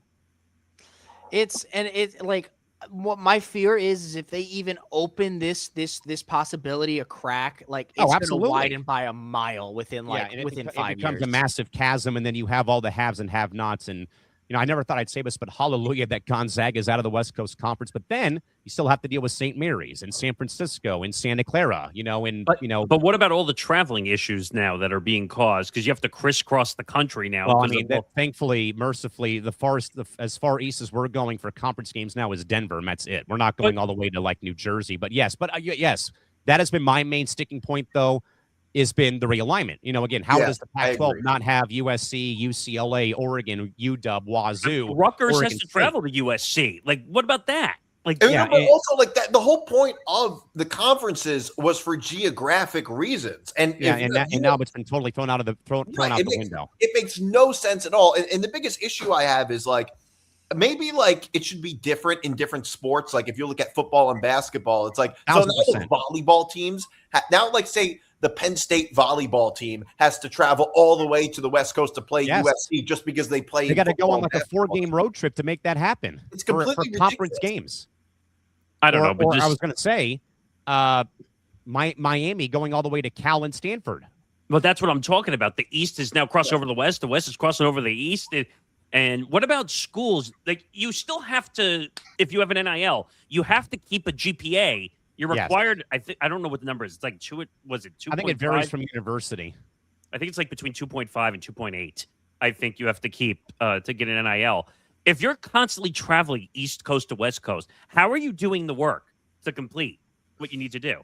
Yeah, it makes it substantially harder. Yeah, and that's the thing that has kind of scared me is that you may have more. Again, I'm just throwing but maybe that more academic issues will prop up with a certain team. Or athletes in general, because if you're a soccer player, you're traveling multiple days of the week to play a conference game in SoCal or NorCal, or you're going out to the East Coast to play in New Jersey, or I don't know, or go to Maryland, for example, or you're going to Columbus or Lansing, what have you. With that, before we wrap up though, Mr. Albano, I think you have a show announcement for us for Wednesday here on the ETB network. What do you got? Absolutely. Well, if you enjoy hearing Callan and you enjoy hearing Nick, they do a show together during the week. Get the credentialed perspective you crave. Join Callan McClurg and Nick Morgasen on Press Row, Wednesday afternoons at 2 p.m. Eastern, 11 a.m. Pacific. We're navigating the high-stakes shifts in the media landscape, from the ethics of modern insider reporting to the rising cost of the fan experience. Whether it's a staff revolt at major publications or the economic impact of global sporting events, we provide a grand circle tour of sports, business, and media headlines. We take you behind the curtain and onto Press Row, only on the Empty the Bench network. Make sure to subscribe to our YouTube channel, youtube.com/ETB network. By the way, we had a really good guest this past week. I don't know if you guys have seen it. His name is Tony Farmer on social media. He's the one who's kind of been doing all the coverage of the Rossini Vrabel situation the right way, unlike these crack media companies who do it for clicks. I'm looking him up right now. He was actually pretty insightful, actually. So yeah, that interview now is up on the YouTube channel though, and it's a separate entirety though. So you can go and check that out too, and we'll hopefully get a few more guests as the summer goes on now, with things kind of slowing down as time does go on here. But with that though, gentlemen, and for our viewers out there, again, over 225 lounge patrons on this Sunday night going into Monday morning.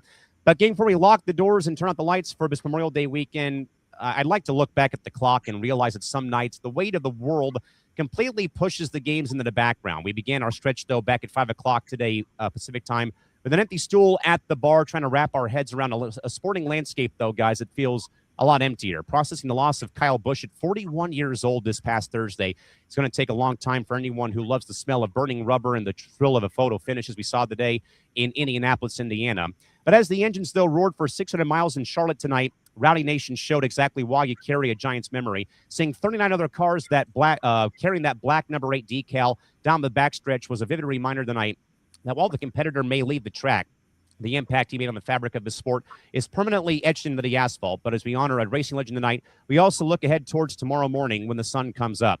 As Memorial Day isn't always about baseball games, beach trips, checkered flags, or cookouts, but also about the men and women who stood on a completely different kind of baseline and in a different set of uniforms. The ones who put on a different uniform, leave their homes and families behind to give up all of their tomorrows so that we could sit at this bar every Sunday night and safely debate the games that we love the most. Their sacrifice is the true foundation of everything that we enjoy, and we owe them a huge debt that a simple moment of silence can never fully and never, ever will repay. A major thank you again to Nick DiMartino, alongside Tom Albano, Conor Rowland, and Nick Morgasen for keeping the conversation honest, the reflections genuine, and also the energy right where it does belong here inside the ETB Lounge. We will see you folks back here for our next open session next Sunday night, back here at 5 p.m. Pacific, 8 p.m. Eastern. As always, follow the show on social media at the ETB Lounge and at ETB Network. And, of course, you can also subscribe today at youtube.com/ETB Network for all things involving the network. We're getting ever so closer to 4,000 watch hours and getting closer to 1,200 subscribers. So please tell a friend and come and join the ETB family here tonight and whenever you can do so. With that, though, gang, until next week, the lounge is officially closed until next Sunday. We'll be back with you folks back here 5 p.m. Pacific, 8 o'clock Eastern, to round out the month of May already on May 31st. Until then, folks, have a great night and a very fun and safe and memorable Memorial Day holiday weekend. Take care. Bye-bye. See you around. Yeah.